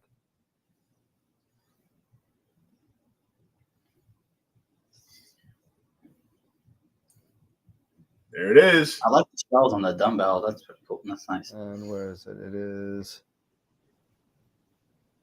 That's it right there, isn't it, Dan? There. That's it. Because I already I already put it up on there. So if we take a look at picture of the week. And previous winners. My picture of the week page is taking a little bit longer to load because the pictures are so big now. So everybody be patient. Give it a couple of seconds. It will come up. But okay, and there it is, right there. There it is. There it is. Ooh, I like that. Look at that. Look at the difference in the color: white, blue, and red. Yep. So definitely red. So now, just so we know, before we do the second one for the first one in June, so now we have 3 winners for Picture of the Month. So start voting for your Picture of the Month. We have 3 entries for Picture of the Month. We have Dave Schaefer's Galaxy Needle. We have Mark Muratore's M101. and we have M13, which was just crowned. So those are the 3 that are up for picture of the month. That ends, the voting ends on next Friday, not this Friday, next Friday. So start voting for that. And then we got this one. Okay, so we got this week's that just ended, which ended on June 3rd. So let's go back. June 3rd. So June 3rd, we had 12 votes. The blue horse head. Blue horse head. Good. A starless bubble. Yep. Looks good. This you can't see it well, but this is all the Herculid meteor shower. There's about 15 of them in there that he caught. And the sombrero. Nice. Oh, M10 is that 104? Yeah, the sombrero. M104, yeah. Yep. All right. And then we're gonna have to go back to all polls again. Sorry, because we are 1 week behind. Normally I wouldn't do it this way, but so June 3rd results. Let's see who we got. Drum roll, please. Drum roll. So in the first time in AstroWorld's history, tie. We have a drum tie. roll. Oh, you're kidding me. We have a tie. So we have Blue Horse Head and the Hercules meteor shower. Well, let's take a look at both of them because now we got to figure out who has to decide. Is it up to us to decide? Well, I was thinking because they were both because this well we could do we could do that. I don't know if we want to put that on live, but we may want to think about. I didn't vote yet. What's that? You missed the voting. It's over. Yeah, I know. But I'm saying if we're doing that live, then we can. Yeah, no. I don't know why he's got the star. Probably because he was first. But all right. So I don't know what we're gonna do in the event of a tie. What should we do? Should we? I think we should discuss this offline. Yeah, I think we should. Yeah. I don't know if we should make that. We should discuss the rules to a tie because there is no rules right now. And once again, this goes out to the viewer membership. All you people need to vote because once again, now you're leaving it up to us to make the decision, and it really should be your decision to make. Yep, absolutely. You don't want us to make the decision. No. I get enough hate mail. I don't need it anymore. Hey. Dennis says, "Put them on a wheel and spin it." Oh, we could do that. No, we're going for quality here, not a chance. So we'll take a look at those two, and on Friday night we'll make a decision. And, I agree. Yeah, and we'll decide from there. It's a tough decision because they're both great shots. So they are both very good. Shots. Absolutely. So it's hard to choose when one's deep sky and one's wide field. They're different classes of different. That's what I was thinking. Maybe we just have two. Jay, congrats! You won the Adobe subscription, the 1 year Adobe subscription. Yep. You just joined. You just. Oh, Jay, you won! Congratulations, nice. Jay. Congrats. What's up, Jay? What did Jay win? What did I win? He's like, what do I win? You won the 1 year Adobe package. Yep. Jay, make sure you thank Jerry Valdez for that because he definitely donated it. So you definitely want to send him a little thank you because he is something special. He did for you. So once I get the information from Jerry regarding the key, I'll send that right out to you, Jay. That's funny. You know what's interesting? These photos are absolutely phenomenal. I mean, it's incredible. I'm thinking maybe, Dan, what we need to do here, because these photos are getting so good. We've got the advanced group imaging, and then now we've got to get the beginner group. It just means that guess what? We've got such a broad spectrum of people, but you know what? We definitely need to kind of maybe think about this. It's kind of food for thought. Yeah, I mean, we got a lot of stuff going through the works, and maybe finally, I could, now that I'm back to normal, we could definitely start working on a couple of different outlets that we're going to be getting some more information out to everybody. We have 47 people watching tonight. We're averaging about about 50 people on every live stream, and that's awesome. Which is great. Awesome. And again, we can't continue to do any of these things without the people watching. Oh wow, Bob! Thank you, man. Oh, thank you so much, Bob. Awesome. You're the Mac Daddy. Let me know when you want your camera back. I'll just give you the $25 back with your camera. But thank you so much, Bob. That's awesome. $25. Feel free to make donations for whatever you want. It doesn't have to be 25. It could be $2. It doesn't matter. Because it really keeps it growing. And just so everybody knows, I pre-packaged all the shirts into these nice little packages. Ooh, there you go. Ooh, so nice. So I got all the shirts nice, and they're all ready to go. I'm just waiting for my wife to finish the cards so I can put them in the mail. You're gonna get us shut off, Dan. All of a sudden, the internet's gonna go. Yeah, I know. But no, she works really hard, and yeah, I appreciate all of her help. So she does a lot of stuff for us. But hey, everyone's waiting for the shirts. I know. I'm very articulate when I want to send stuff out. I don't want to send something. I don't want it doesn't have to be awesome, but it needs to be like kind of professional. And I'm going back through certain things in my head and what I want to put in there. And don't get me wrong, one of you lucky people is going to get a filter wrench. So I'm just going to throw it in somebody's box, and Thank you, Dan, Dennis, again. When I send my equipment back to High Point that they lend me, they usually find like a toy Hot Wheels or something. Some of any of my kids' toys is just in the box. That's awesome. That's awesome. So. Oh wow! Thank you, Dennis. Thank you, man. We really appreciate your support, man. Thank you, Captain. I'm not putting that. I'm not putting that quote up. Oh, there comes the hat. Hey, I don't feel so bad. They took Tampa to 7 games. Yeah, I'm telling you, the way I'm looking at it right now, there's hope for my team. We'll leave it at that. Hey, listen, the Islanders did it 2 years in a row, and look what happened to them this year. But I agree. I agree. But you know what's going to happen, Dan, is at the Cherry Springs party, everybody's going to be wearing these shirts. You know that. Hey, they're going to get those shirts. You're going to show up, man, and that's going to be great. It's going to be awesome. I gotta get a new. I'm ordering a new thing for a banner and everything. So something that says 2022, maybe would be nice. Hey, well, I've got some good news to share with everybody. Hold on. We got a good question here from Charity, and Tegan could be the man to answer this question. Oh yeah, he can. He's like, what? What may we see in the sky tonight?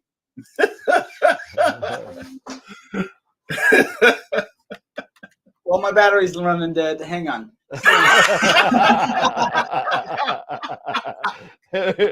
He's like, oh man, I am not an astronomer. I only play one on TV. Yeah. No. He's coming back, though, right? Busy. I've got some good news to share with everybody. Sure.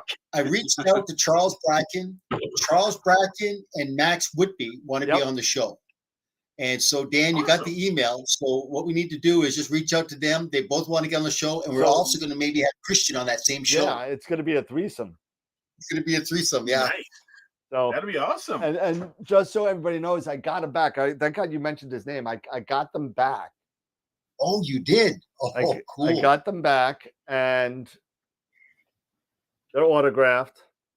Oh, sweet.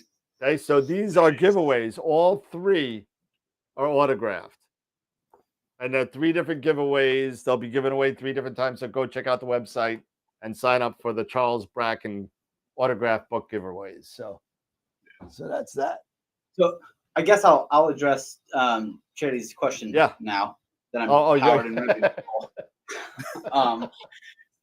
So, when it gets dark around 11 o'clock at Zenith, you'll find a lot of like globular clusters, some open clusters, and to the south as well. because the Milky Way starts rising.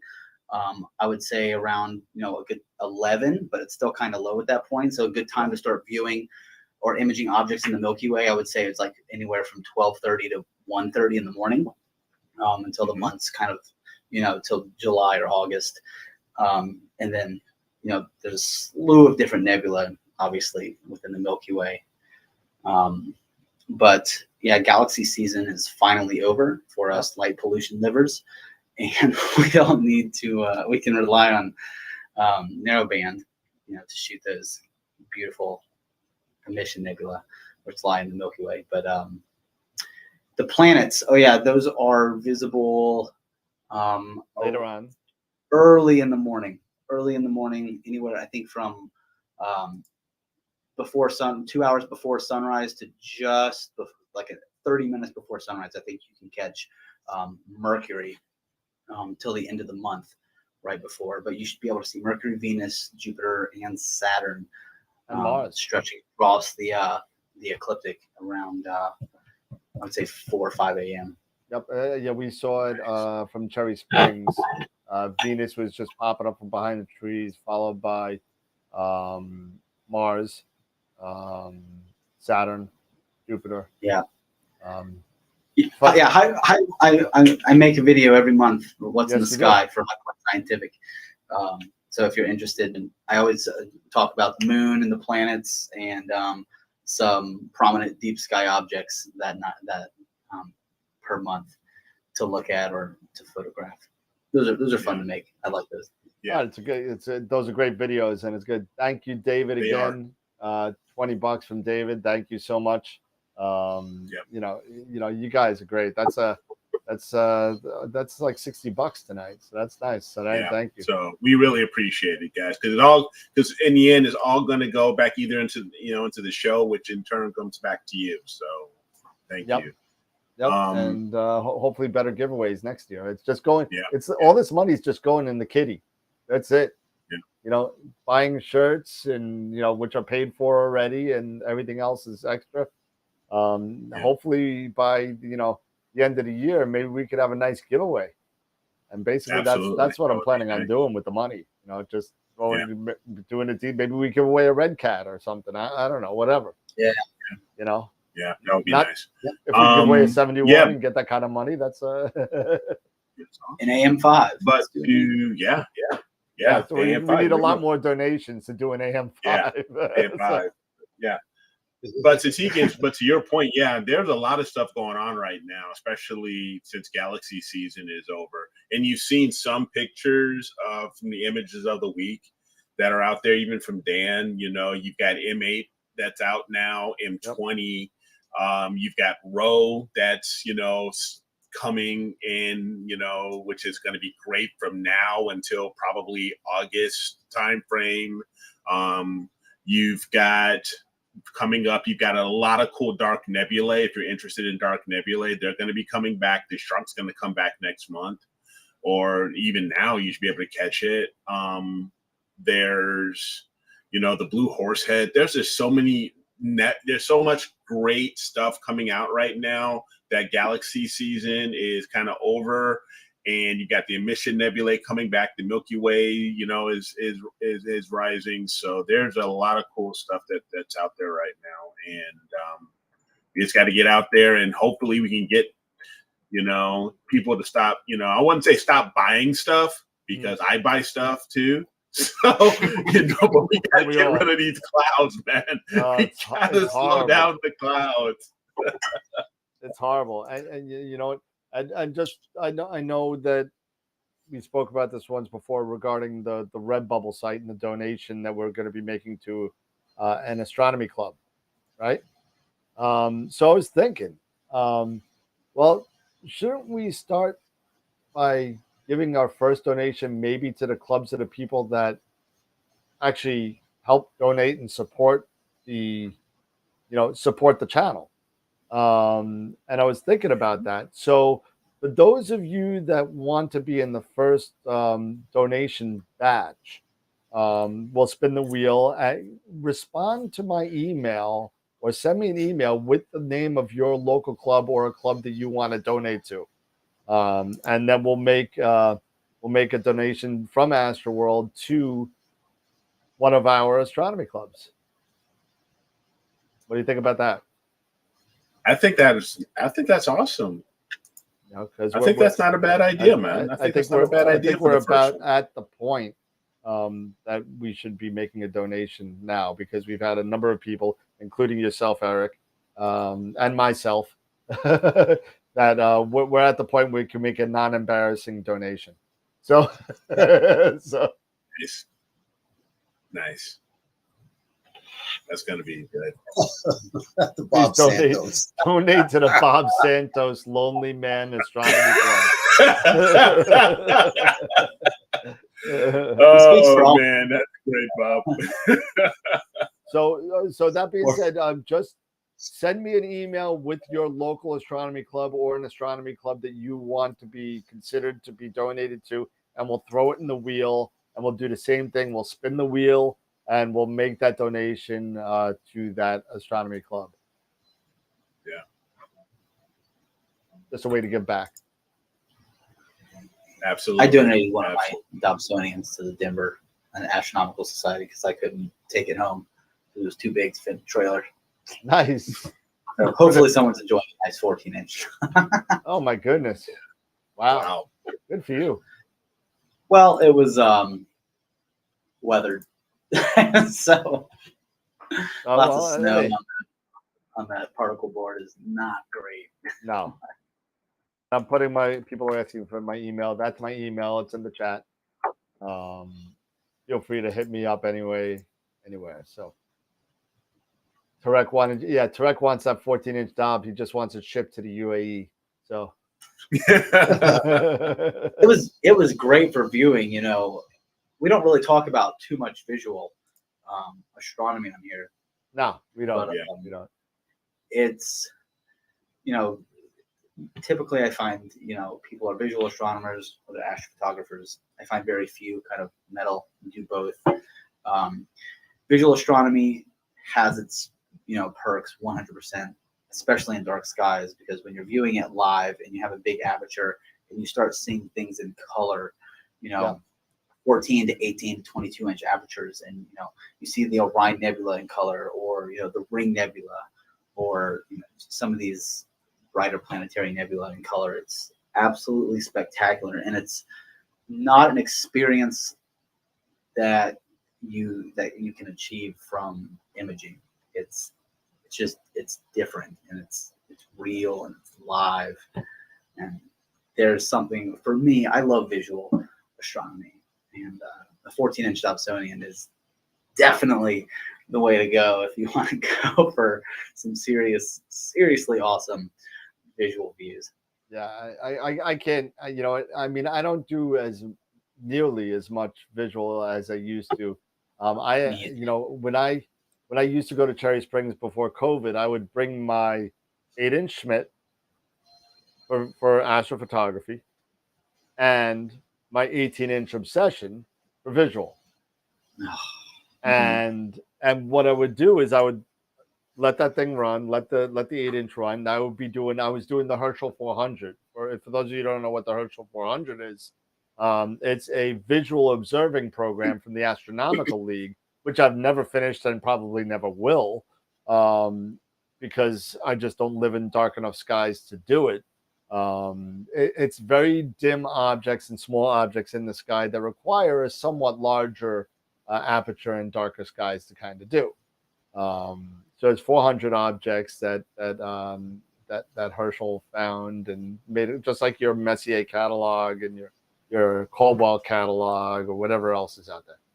So one night, and you're gonna have to excuse me, this was probably about 20 years ago, so it's in my log. So I don't know the actual catalog numbers off the top of my head, but I do remember the experience. And I was looking at a galaxy, and I forget which galaxy it was. I swear I don't remember. But I noticed something behind the galaxy, like 3-dimensional. It was like kind of like weird. It was like an extra cloud within a cloud kind of thing. And I'm looking at it, I'm like, what the hell is this? What is this? So what do? I go to I go to Sky Tools because that's what I use to log everything. I use Sky Tools, and they have a nice map, so I know I'll have to look in my because it's in my log of what it was and what time it was. And this was all in Cherry Springs too. So just to give you an idea of I'm in a Portal 2 Sky. So I'm looking at it, and I'm like, there's nothing there. There's nothing there on the map. You know, I'm like, what's going on? So I said, one of my friends goes, what happens if you zoom in? I said, okay, I'll zoom in. So I start zooming in on the galaxy, and sure enough, something starts coming into the field of view inside that galaxy, and it was another ARP galaxy that I was seeing on the other side of that galaxy. And I called up my buddy Bill Bogardus, who is a master observer in the Astronomical League and also the past vice president of the Astronomical League. And he verified what I was seeing with that telescope, and I got it written up in a whole thing and everything. But nice. It's amazing when you're yeah, no, but to your point, Tegan, visual has a big place for a lot of people, and you know, a lot of people get started that way, and it's unfortunate that sometimes we're in the era of the instant gratification of the digital age, that, you know, people have stuff like the Stellina or the Vespera or your DSLR and or your iPhone. It doesn't matter. You're able to get these color pictures with very little effort at this time. You know, and people see the definition in the cameras that sometimes, unfortunately, visual hits the wayside. And to that point, you know, I don't know, there's something to be said about just seeing it live and absolutely, you know, in person. Yep. And you can do the Herschel 400, you know, like you said, you can do your catalogs, and if you're in a light polluted area, you can do the Messier. Yep. Messier 110 catalog. And you know, I have my Excel spreadsheet with dates, times, the eyepieces, and the description of what I saw, and you know, everything. And that it's so fun to, you know, jot that down. But you can even sketch them, which is fun, and you know, sketch your views through the eyepiece. But what this ultimately does, it gives you such a amazing understanding of the night sky and what is around you at all times. Because I can go outside and I know exactly where this neighborhood, like, I feel like I know the night sky like the back of my hand, mostly because of the visual work that I, you know, used to do with the Dobsonian, manually finding it, looking at a star chart, like old school, you know, like handbook. You know, it's so much fun if you like to do that kind of thing, of course. And take I always the time. thought of it as like a game. I always thought like a video game. It's a game. It's a treasure hunt. That's what it is. It's a treasure hunt. And you know what? You're trying to find the gold key or whatever it is. And you know what? And I was one of the people that got frustrated with, you know, being in a light polluted area. You never saw anything. You know, and what did I start off with? I started off with like a 60 millimeter refractor from Long Island. You ain't seeing anything with that except the dust motes in the lens. That's the only thing you're seeing. But you know, once I got up, you know, once I got up to an 8-inch and a 10-inch and so on, I started to garner a better, to your point, a better understanding. And the whole thing is like I got mad because I couldn't find anything manually. So what I did was, when GoTo came out, I worked backwards. So I learned how things were and where things were in the sky using GoTo. And then I went back to my 18-inch obsession manually to go find it, or a 12-inch or whatever, manually to go find it. And so I learned things from the GoTo was the tool that I used to learn the night sky, but then I was able to familiarize myself with what I've learned with the manual scope. And I'll argue, you know, you have, when you do GoTo, it is convenient, but once you get really good at, you know, manually pointing with a Dobsonian, it's almost as fast, if not faster. It's faster than, you know, just bam. Just, you know, it's faster. I see it there, like point, bam. And it's and you know, if you're with people, they're like, you know, how are you doing this? Yeah, you know, You but see it? again, you know, I use the go-to as a learning, and then Absolutely. but because you're exactly right. I can find M57 right now with an 18-inch Dob in about 2 seconds flat. Yeah, exactly. Yeah. This thing will still be slewing, and I'm already on to the next object. You know, so you know, Dob is it's very fluid, and it's easy to point. And don't try and swing the Dob around like an 18-inch on a ladder. You know, you may fall. So, but let's see. Somebody was talking about a 12-inch new moon. Those are beautiful scopes. 14-inch go-to Dobs. You know, there's a lot of stuff going on, but you know, just get out there and do what you do, whether it's visual, astrophotography, whatever it is, whatever you're comfortable with. Stay out there, stick with it, keep on doing it. If you get frustrated, Eric's phone number is 949-222. Yeah, right. I know, right? Yeah, I know. 588-2300. That's Empire. But 1-800-ERICWA. But yeah, so oh man, it's getting late, my friends.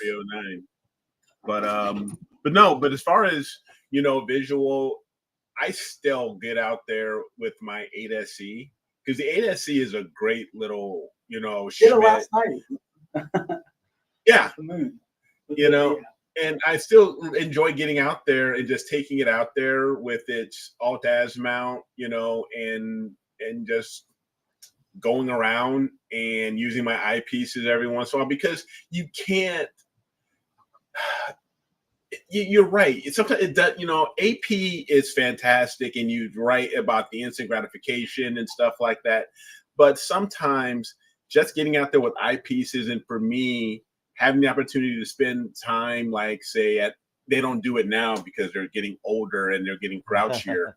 But you know, it was even just a couple years ago, even last year, my kids, we would go out with my 8SE and they would start looking around. I would look around and I would bring them out there and show them different types of stuff, you know. And the 8SE is, for me, that was my first scope that, you know, my first recent scope that my wife bought me before I got into AP, and I still have it to this day, and it still has use in our home for visual. I've still got all of the eyepieces, and you know, when every once in a while, you know, it's just kind of fun, you know, just to actually see these objects, you know, with your own naked eye.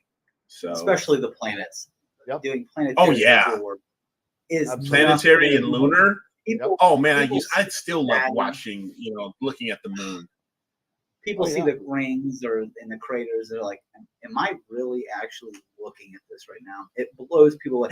And you know, one of my main, you know, astronomy memories is accidentally stumbling upon Saturn with my, you know, my first telescope 10 years ago. It was the Edmund Scientific, the red little. Yep. The AstroScan. The AstroScan. Yeah. Yeah, the AstroScan. And I'm like, oh, that's the star. And I looked. You said the red ball. I was like, there's only one. Yeah. You know, I saw Saturn. I saw Saturn's rings, and I was like, what? I didn't expect to see that right now. Like, right. Yeah. And yeah, that's like you pointed it at a star, and you were like, whoop. Exactly. I remember the time, you know, it was such a moment for me. And then the next door 8SE was my next scope. And then, you know, I took a photo through my eyepiece of the Orion Nebula. Yeah. And then, like, I'm like, oh, okay. That's it. I'm done. I mean, even with me using 8SE to do that visual stuff, it was so cool for me to share with my kids. Like we actually, you know, using, you know, you have so many cool things you can do to help you find things easier with, you know, like with the 8SE, we have to start, you know, I still have my StarSense camera, and is doing the go-to and stuff like that. But the first time, when we had a chance to like see M13, for example, to see that glob, it was phenomenal. It was so cool, to do stuff and then we were able to see M51, and they were like, I really can't see it, but then I said, slow down, just give it a second, adjust your eyes, and you'll see it. It's a snot, but you'll see it, and it was just cool just to have that experience with them. Wow. Oh, your Imaging Edge webcam. That's Sony's proprietary software here for my AR3. Oh man. Yeah, people were asking me about the 18-inch. Yeah, so if you're depending on the scope, if you're having a large Dob, depending on what you're getting, you want to be careful. I bought my car based on my telescope, so I actually knew the dimensions of my largest scope, and I because I have an obsession. The obsession comes with wheelbarrow handles that push these. I didn't want to take the wheelbarrow handles up, so it's got to fit the entire mirror box plus the length of the handles. So I figured out that. I called up Dave. I said, "What's Dave Kriege over at Obsession?" He knew the dimensions. So people thought I was crazy when I was buying my car, because I went back, I put the seats down, and I had a measuring tape. And I was measuring to the back of as the thing is closed, and measured all the way to the end. And I said, all right. So I ended up with the RAV4, and that fits my 18. It fits a 20-inch without the handles. But the handles will fit. You just got to take them off. But if you have like a ultra compact from Obsession or even Explore Scientific or something like that, if you have an ultra compact one, you can fit that in the back of a Honda. I mean, and it's all lightweight. The flex tubes from Skywatcher. I mean, that's the 14 I had, but it's even compact. It shrinks down. It's nice. Yeah, it just literally there's 3 pins and it just slides down. That's it. You know what? Correct me if I'm wrong, Tegan. The biggest part is the mount, not even the scope. Yeah, the Dobsonian base is a beast. Yep. But it's you take it from outside to inside, get it set up in 1:45. Good to go. With a tail rad at least. Charity, my wife is amazed at my puzzle packing. My acumen in packing is like amazing. I fit 5 people's suitcases and everything in my RAV4, and 4 people. 4 people. Were they comfortable, Dan? What? They were. Well, they didn't complain. I'll tell you that. Right. They didn't complain. Oh, hey, we only had to go to Jersey to get on the boat, so it's not that bad. But we are out of time. I think we're 2 hours and 15 minutes. Another interesting target to shoot is NGC 6823. A very, very. It's not imaged quite often, but it's in Vulpecula. It's a great target, NGC 6823. And it's got a great gas pillar that really just pulls up right into the open cluster. Oh yeah, look at that. My favorite gas pillar, besides the pillars of creation, is in the Pac-Man Nebula. Yeah. Yep. The Bach globules in there in the center.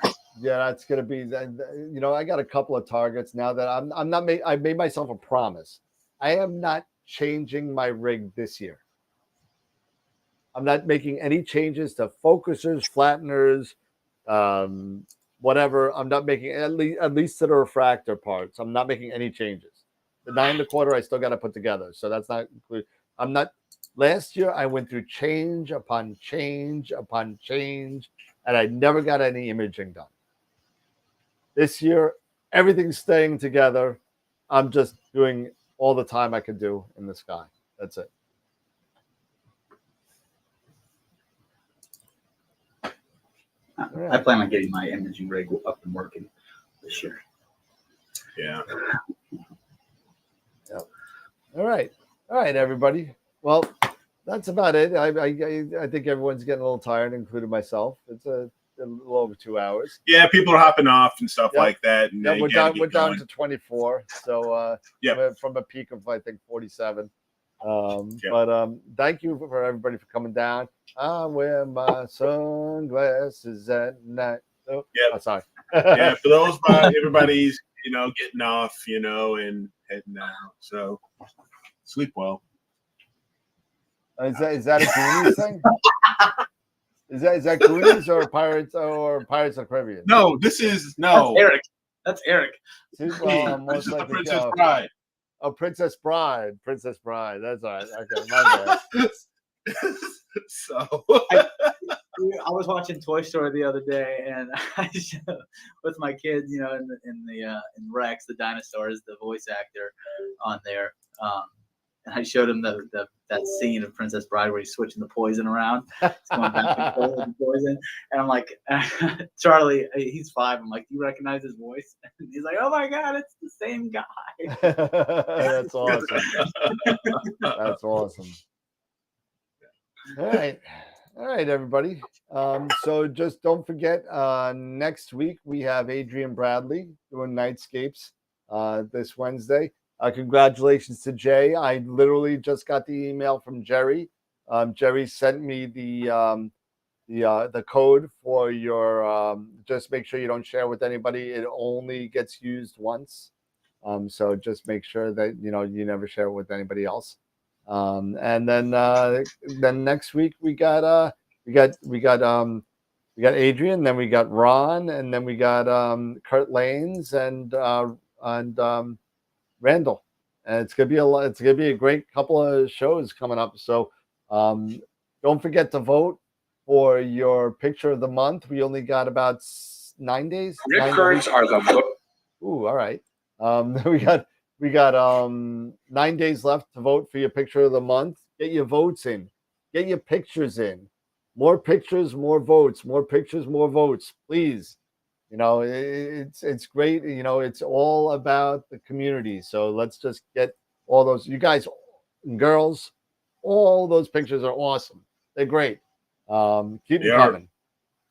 And we're definitely gonna do that wall of shame that Pete suggested. We're definitely gonna do that. so other than that, I think that's about all I got. Eric? No. Again, great show. Congrats to our winner, and great conversations on periodic error guiding, everything else that we've had. Was a good conversation. So it was another great show. So it's just time to get some sleep. So sleep well, everybody. Tegan? I guess my last words would be, if you have an eyepiece, get out there and do some visual work. And the camera's started working, so get out there and do some visual work. It's really rewarding. Maybe it's not for you. Maybe you do it and you're like, okay, this sucks. But it's inconceivable, somebody said. It's inconceivable. So, Mr. Pete. That's funny.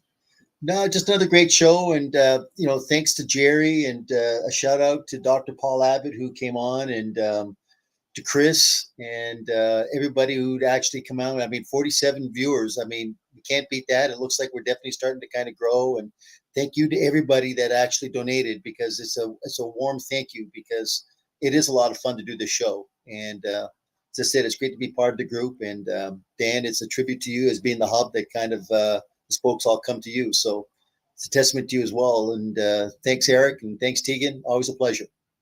Yeah, yep, absolutely. Have a great week. Actually, we'll see you in a couple of days anyway. We got Friday coming up, and Friday. And just so you know, every Friday this month we're giving away a Masters of Pix Insight class. So make sure you get involved in that too. So it's a lot of fun, a lot of good stuff going on. So everybody, have a good night. Thank you everybody for watching. Keep it coming. Keep all the comments coming. Everybody in the chats fostering the conversation is great. So. And I love those glasses, dude. That's great. It's awesome. Oh, God. All right, everybody. Have a good night. Thank you for watching. Remember, as always, keep imaging, keep educating in clear skies, and don't wear your sunglasses at night. You might get into it. And he froze his picture like that. He just froze his picture like that. I did it. It's not working. My camera's not working. he just froze his picture like that. Everybody, have a good night. Take care. Clear skies, everybody, and remember, sleep well. Okay. Most likely kill you in the morning. In the morning.